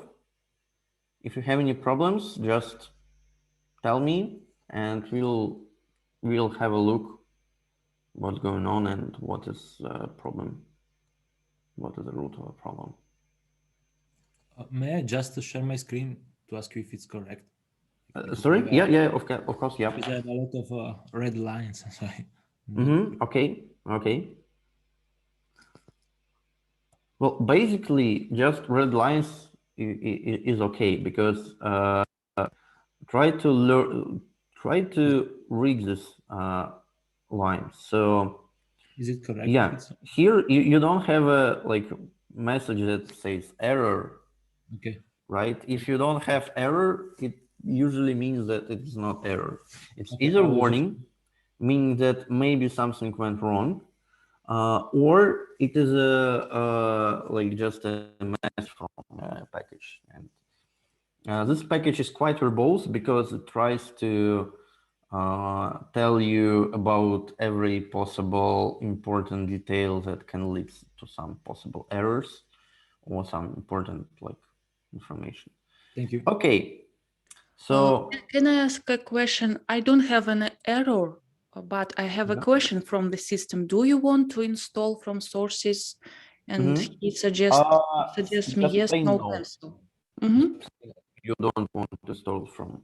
you don't want to compile from sources, just say no, it will be installed. So actually what it asks you is whether you want to compile this package from sources that you downloaded, or you want to just download precompiled version and use this precompiled version. You don't really need to compile this package one more time from your computer. So you could just say no, and everything will be okay. No, after line with install packages or line library tidyverse? It should be after install package, because without installation, you will not be able to attach this library. You can just share the screen. Okay. Because it's pretty important, because installing packages is Can you see my screen? Yeah. Do you want to install from sources the package which needs compilation, right? So yeah, you say no. You just write not here, not in script, not in script, but in run this line again. Run this line again. Yeah. And then it asks you to type yes or no, and just write in console, type no and enter. Right. Now it's running. Thank you. Yeah. And it can take some time because it installs these packages, like 8 packages that we discussed. And also these packages, they also have some dependencies on other packages, meaning that these packages, for proper work, they need other packages. And these other packages, they may have some dependencies too. So actually you install like a big part of CRAN right now, because just like many packages from modern art that I'm not sure that I know all of them actually, because Okay, some are very basic development packages. After it's finished, I copy, I say library, and then copy the lines you sent. You need to install packages only once when you work with packages. And so, yeah, you just run this once, and you don't need to run it next time. But every time you work in R, you need to attach a library tidyverse,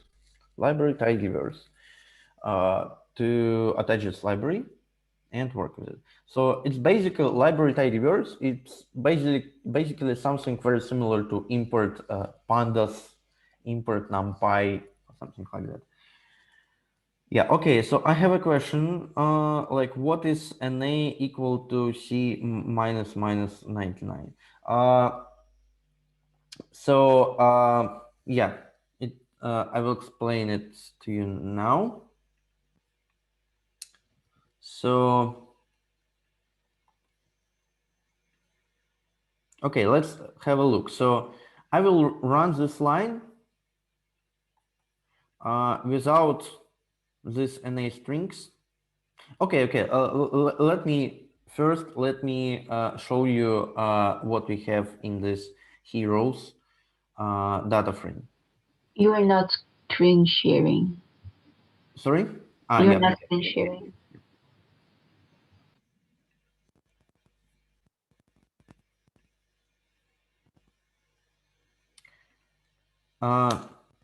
So here you can see something different from what we have when we work with simple data frames. Actually, if you check class of heroes, you can find like that it has 4 classes. Basically, it's how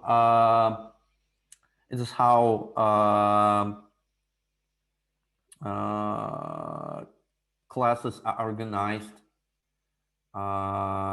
In classes inheritance is organized in basic S3 or R OOP system. So basically, classes are just character vector, and the order means inheritance. So this table class inherits from the data frame. It means that for some functions, there are some specific methods for specific classes. And if there is some specific class, there is some specific method for working with tables, it will apply this method for tables. If there is not such thing, it will try the next class, data frame.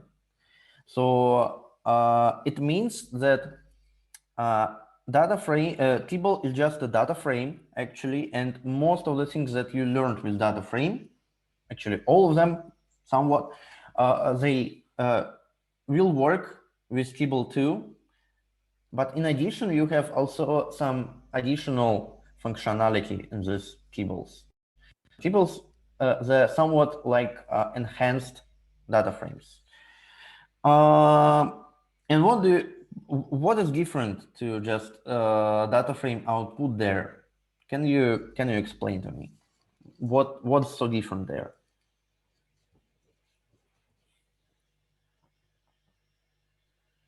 It writes NA when it's non-applicable, maybe because we did not see something like that in the previous. If you have NA values, actually you have NA values in simple data frame too, or even in vectors. You have NAs, and like actually there are different NA types that you have in like you have character NA, you have numeric NA, actually double NA and integer NA, and logical NA, and these NAs they stand for like missing data. So in many cases you have a situation when you don't have some data in your data set, and you don't want to just write 0 here, for example, because if you write 0, it will be, if you average there, you'll have biased average because it will be combined with 0. Or sometimes you don't want to delete rows with NAs, because, for example, in some columns I have some information from for other columns I don't have. But sometimes you can just you want to just delete all NA values, so NA strings or NA columns. So basically, you need to somehow work with NAs, and we'll cover. I think you know some basic function called isNA that will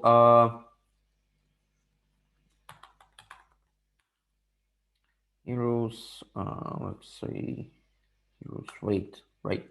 That will return true if on the corresponding position of the vector that you use as input of a function is an A. If in corresponding position you have an A, you get true. If something that is not an A, you have false. It's basically the most important function to work with an A values. Okay, so let's return to this data frame. So yeah, and what is important when you have an A, it's colored in red. What else you have? You can see in this table that is different to data frame.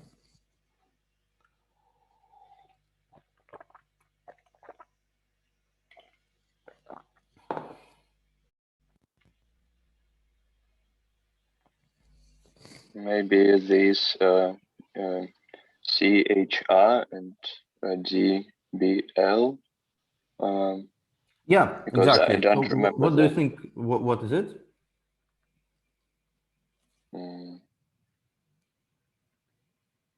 So GBL is written down above the numeric values, and Yeah. CHR above the characters. Yeah, so DBL means double, so double precision values, so fractions actually, because fractions are written in a computer as a with some precision, because they're just powers of number 2 with some floating dot there, and you can record fractions in computer with some precision. And double means double precision of a number. It's like basic name for fractions in R and in some other programming languages too. CHR is character, so it's character values, and also it can be logical and some other formats too. Okay, yeah. So basically, it's a very nice thing because here you can see column type together with column name and some first rows there. What else? Let's have a look. Let's have some very precise analyze what we have from there, because it's nice when if you understand everything there, because everything there is actually was created to help you.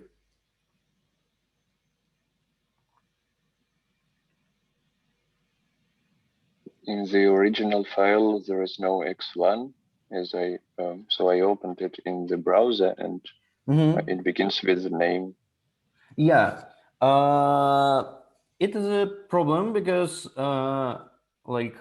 it begins with a name, but the first row starts with 0, then 1, then 2, and so on. And so actually,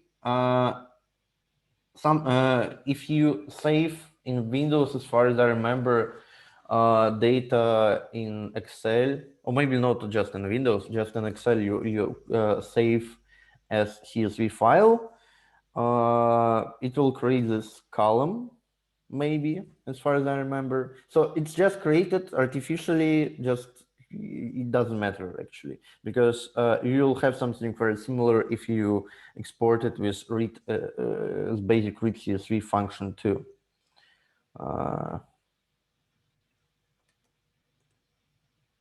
So yeah, it's better to address the name of the columns when we want to get some data rather than numbers of the column, because there can be this additional column that we do not know about.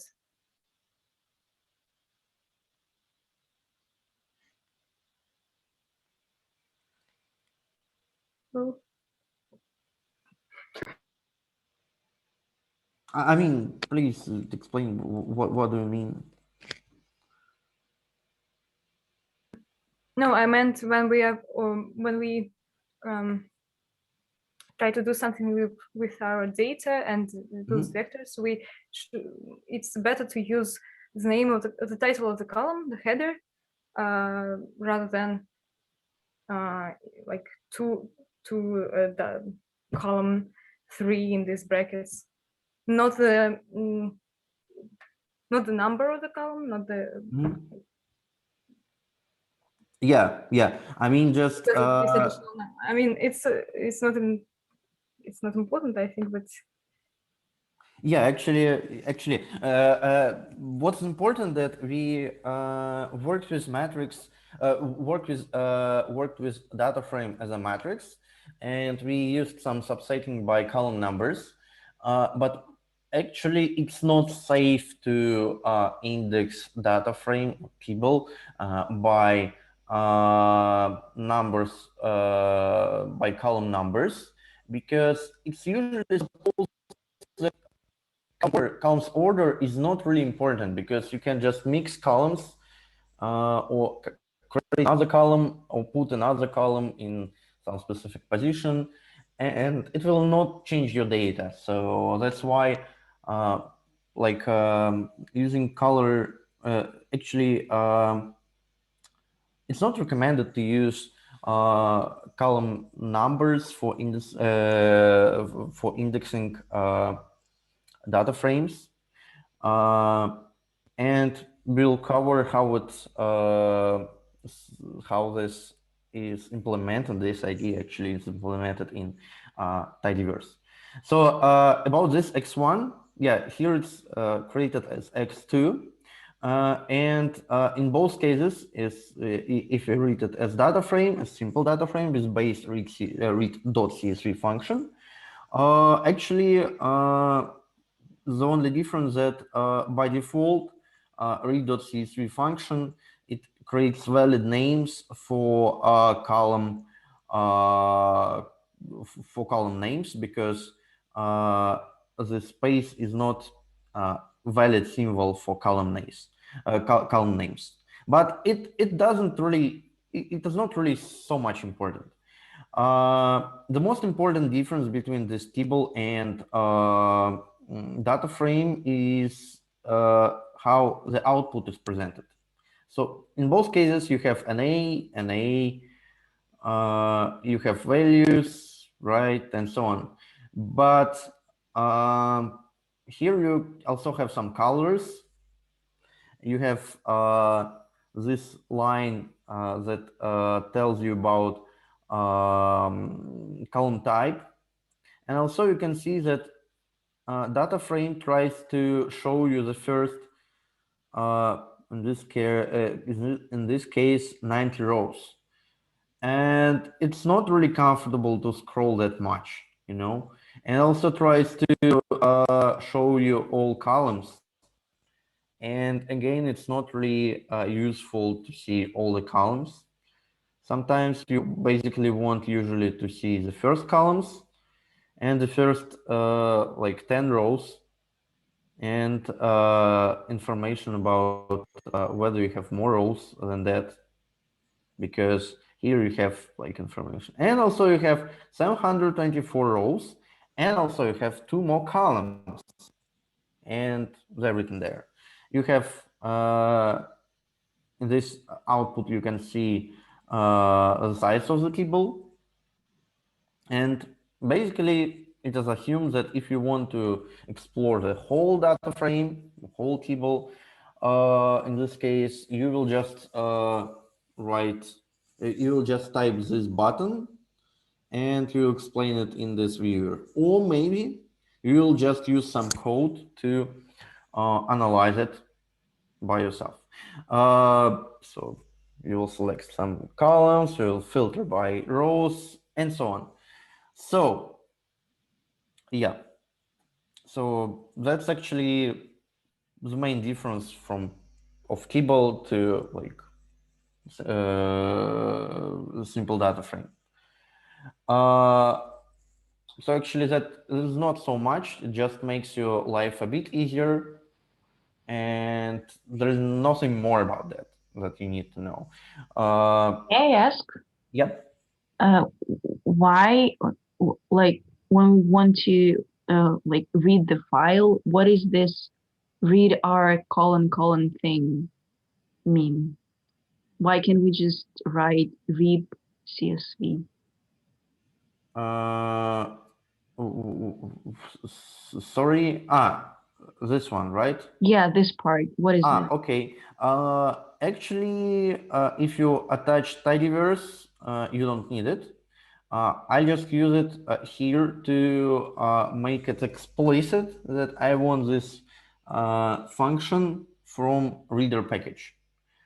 Actually, just to show you that this function is from reader package. Sometimes in the code you use this semicolon if you want to use some function without attaching the whole package. For example, you have some very large package, but you actually just need just one function from it. So in this case, you can just, instead of using library and inside your big package, you use like your big package, colon, your functions that you want to use from this big package without attaching the whole package. And also, it's sometimes just used to show the package where the function comes from. In this case, I just use it to show you that I use this function read CSV from package reader, but actually, yeah, I don't need it. Okay, but at first I tried to run it this way without the specification and it didn't work. Because you didn't run this line. Because you didn't attach read CSV, that is a part of tidyverse. But I ran it before, like right before running the next part. Okay, maybe I had to do it at the same time. So first you need to use library tidyverse, and then you just need to run this line. So basically, I have no other idea that if you had error when you run it like that, and then you run it like that. So the problem is that you actually haven't attached the package. So I don't see any other reasons. So maybe it was not installed correctly. So just have a look that when you attach library tidyverse, it has the output something like that, but not some error or whatever. So yeah, be careful not just to run some lines, but also check that result is what you expect to see. If you see something like that, you see the output is pretty much colored. It's not something base R usually does when you have some error, if you have some problems. So if you have something like that, the package is attached, but if you have some error, R cannot find package tidyverse, it means that you need to install it first. You run this line install packages tidyverse, and you check that it's finished with something like the downloaded binary packages are in something. If you have something different, try to find something like error in the console. So basically, the main idea is that just try to read the results of what you run, because it's pretty much more important. Okay.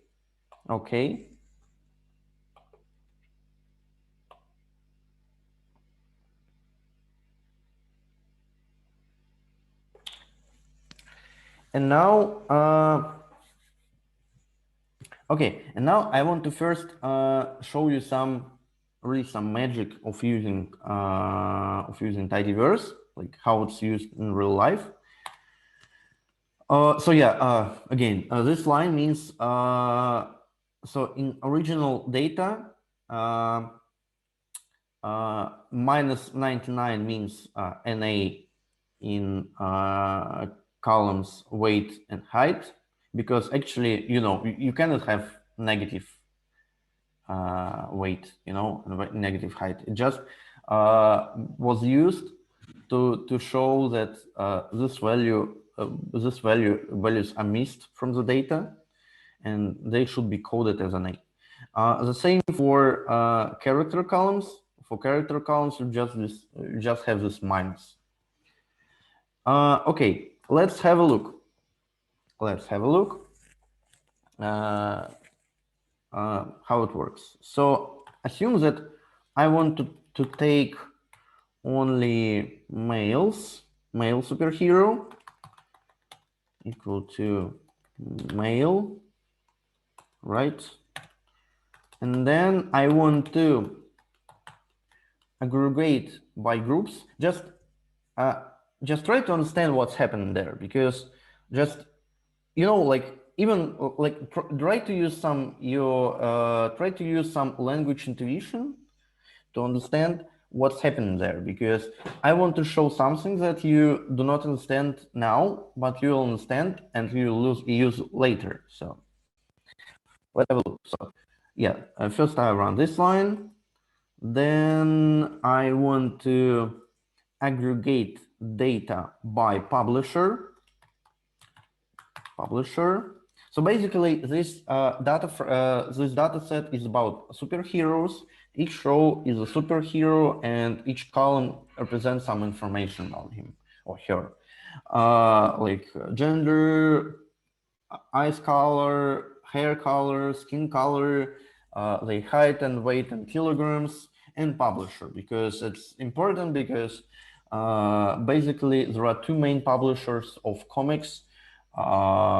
DC, like Batman, Superman, and Marvel, like Avengers, and like all this Hulk, Iron Man, and all these guys from Avengers, X-Men also, and also some others.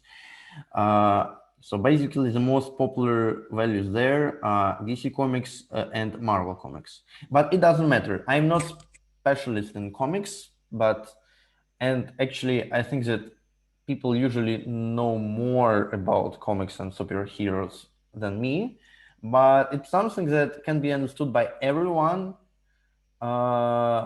regardless your background. So even if you have no linguistic background, you can understand what's going on there in this data set, and maybe even more than me.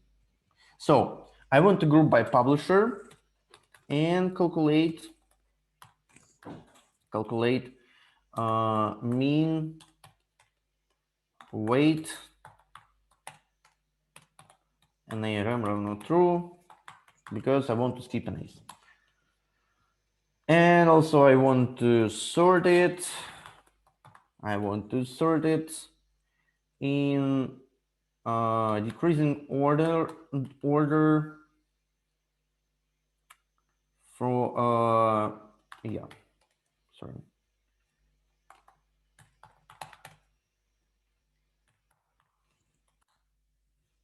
Yeah.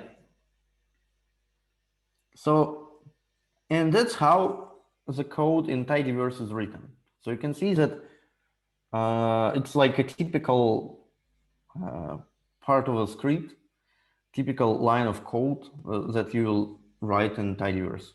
And you can see that the overall style is a lot different from what we learned. It's almost like another language, right? But if you try to read it, it will be, it's something like a pseudo language, right? So you can just understand what's going on there. So heroes, let's take a data set heroes, then filter it by males, then group by, then summarize, then arrange, right? And when I describe this line of code, for this strange symbol, I use word then, right?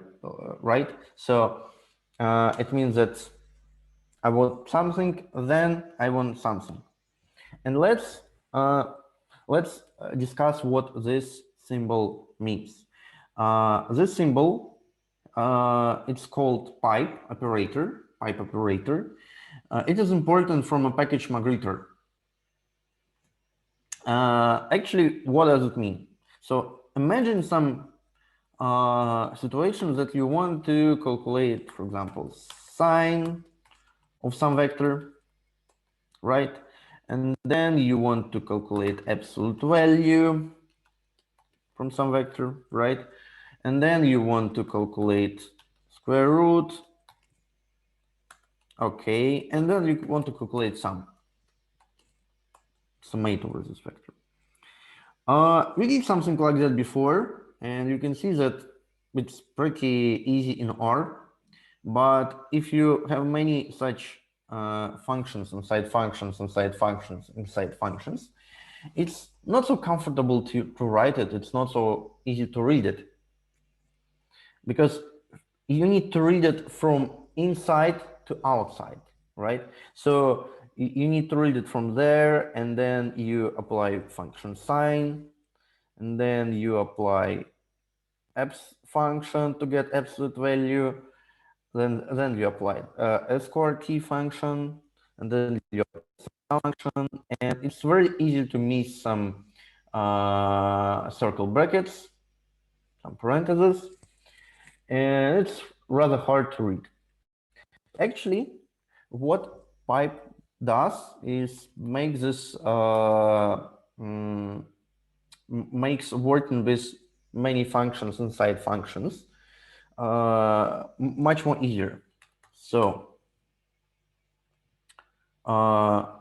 this line can be written as this. Sing apps sqrt sum. Or you can even write it in one line, but it's easier to read it this way.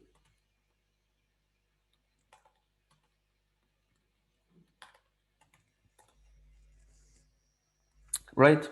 So basically you have the same result. So you can see that some magic happened there, right? But the logic behind this magic is very simple. What exactly this pipe operator actually does? So actually it does the following. It takes a result of the command that you have before the pipe and applies this result as the first argument to the function that is on the right side from the pipe operator. So this becomes the first argument to this function. And remember, maybe you noticed, maybe I told you that actually when you work in R, usually when you apply some functions, usually the first argument is some kind of data, and all other arguments are somewhat adjustments of the function. So the first argument is usually some data set that you have. Other parameters just tell the function how the function works. It's not always, but it works like that in the most cases. For example, have a look to the into the function mean. Right? The first argument is x. It's some vector of the data that you want to calculate every term, right? And other arguments, they're somewhat like parameters to this function, like how this function will work. Will this function delete NA values from the mean and calculate it without them, or it will return NA if there is at least one NA inside the vector, right? And this logic you can see almost everywhere when you work in R, with very few exceptions. Well, if you have this case or exception, for example, you want to like decorate some string. Okay. Everyone, right?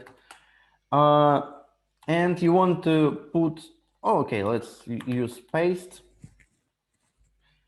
function.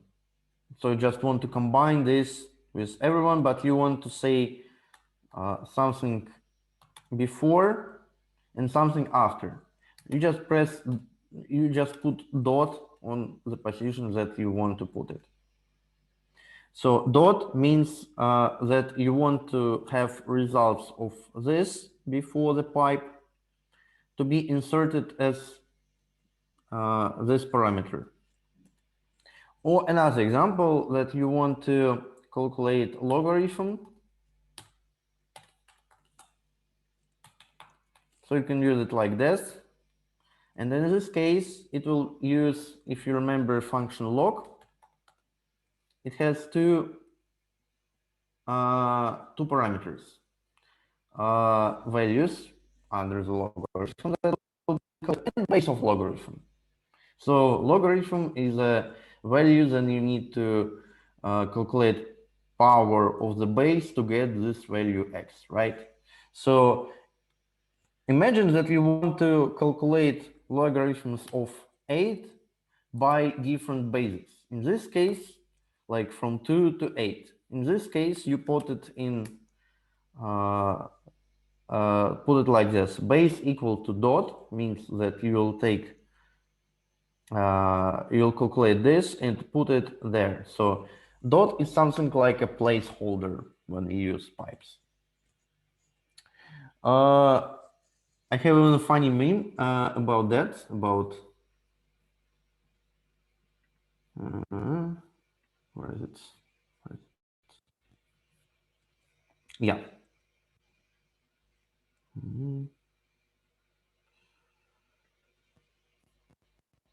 Yeah. So it's funny, you know. You can laugh. It's legal now. So actually, it really explains somewhat how why this pipe is so popular. So actually, you can see something like that. It's, you know, it's something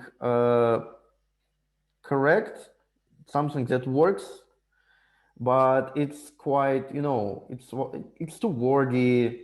It's messy, like messy, like my mornings. And this is a morning of, like, for normal people, like they're straightforward, they're like, they have like correct shadow and so on.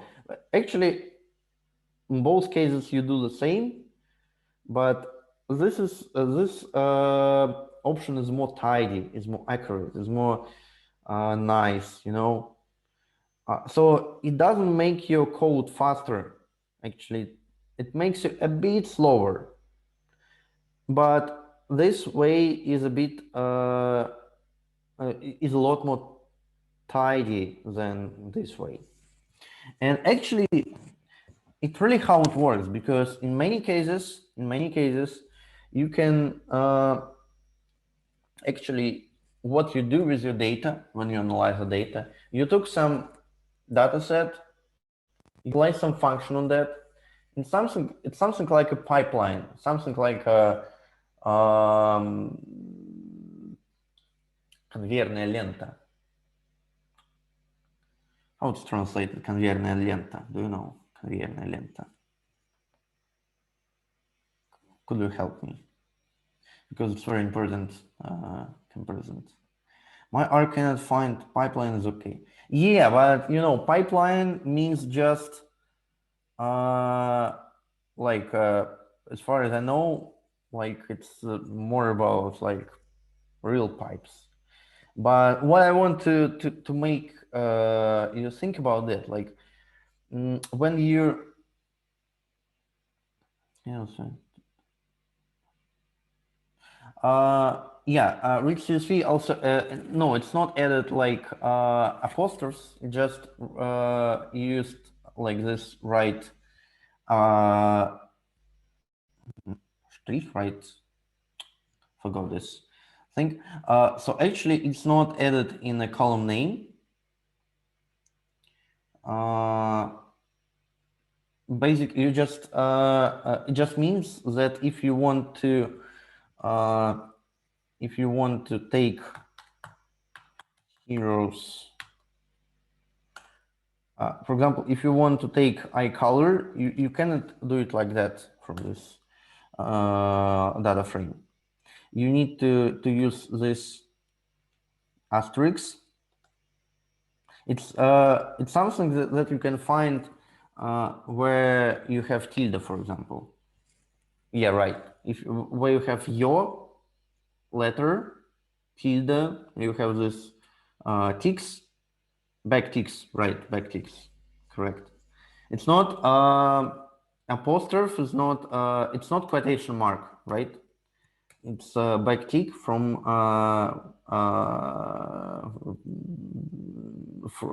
that you can find when you have it in the button. Yep. And there was another question. Yeah, RigCSV writes dark horse commie when the line is too big. It doesn't. It shortens only in output. So when you analyze it, what you have inside data frame, inside this table, you have the same data, but it is represented like that for the user, just to make it easier. Assembly line, conveyor belt. Yeah, conveyor belt. Yeah, it's something that I mean. My R cannot find this because you didn't attach tidyverse. Try to attach it, and then you will find you will find it. Okay, yeah, it's something like a conveyor belt.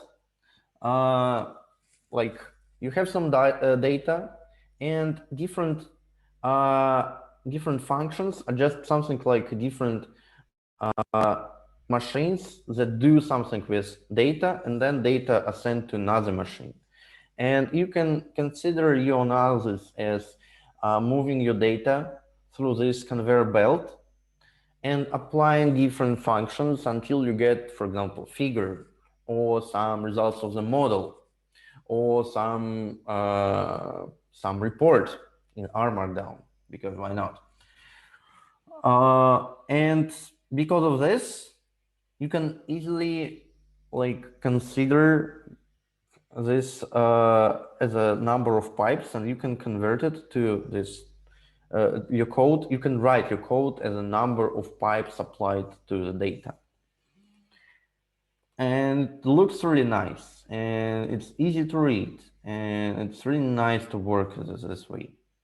So I want you to make this tasks on pipe to understand how it works.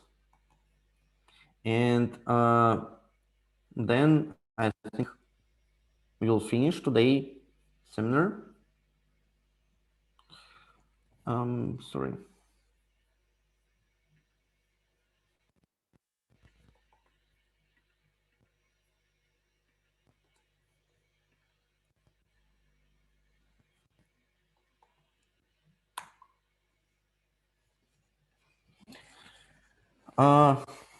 Yeah, so, and I want you to do it by yourself. At least try to do it, because really, if you have any problems, if you feel that, okay, I will maybe later try to do it, no, try to do it right now. If you are still here and still have at least some power to do at least anything. And I would like to divide you by several sessions, by several rooms.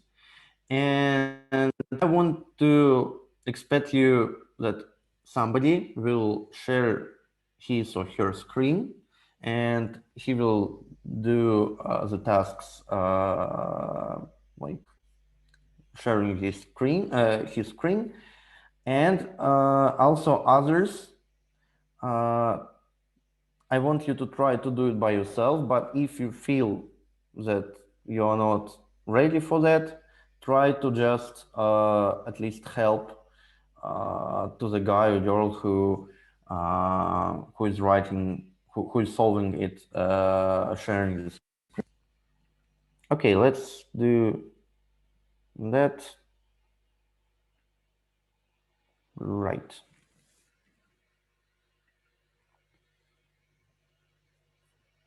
So yeah, I created session rooms.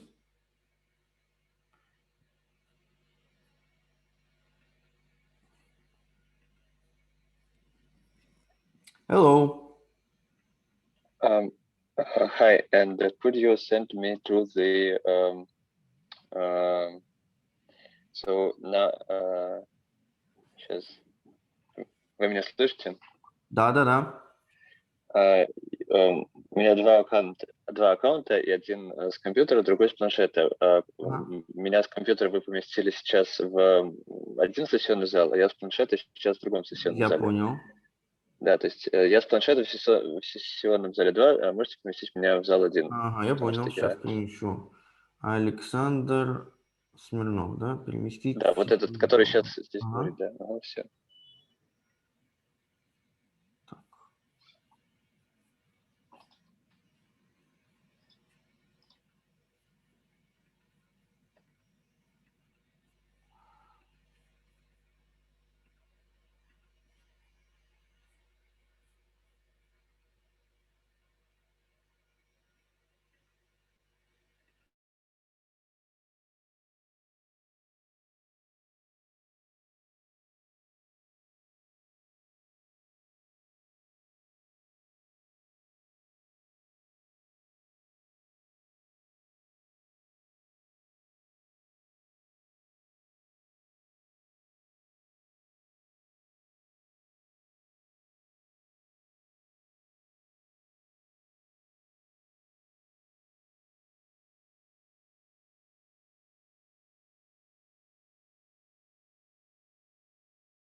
Okay. Hi there, and please share the screen, and we'll have a look what's the problem. Okay, I've been stuck at the beginning here. Okay, so I don't know why, but since here nothing worked as you were showing. Yes, because you didn't touch tidyverse. You installed it. Yeah. And you need to install it only once. You don't need to install it next time. But every time you work with tidyverse, you need to import it too. So, you need to write library tidyverse. So I needed. Yeah.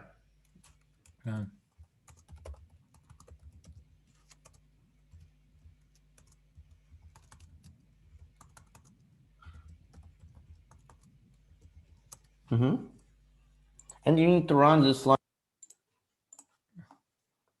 Okay. I cannot hear you anymore. Cannot see you, cannot hear you.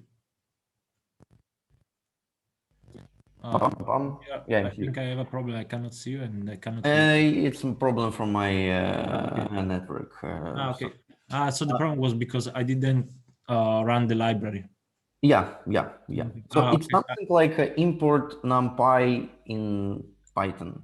So it's the line that you need to run every time you work in R. So you open your session working in R, you press library tidyverse to attach tidyverse. But you don't need to install tidyverse anymore. Yeah. Okay. I thought that just installing, I was already using this tidyverse library. So, and now you have another error. It's caused because, well, I'm Italian. That's pipe works. Sorry? What doesn't work, we'll cover next time because just was to show you. So actually, if you delete the last line without pipe, it will work. This one? Yes, this and also pipe, and so pipe, delete the pipe, right? Yeah. It will work. Yes. Yeah, it created a new column and it created this crazy column name. You need to just write weight equal mean weight and so on. So you need to assign this result to weight, and it will create a column weight inside. It doesn't matter because I will cover all these things next time. It was just to show you the feeling of a tidyverse, how the code looks like, because all these functions we will cover later. Okay, thank you very much.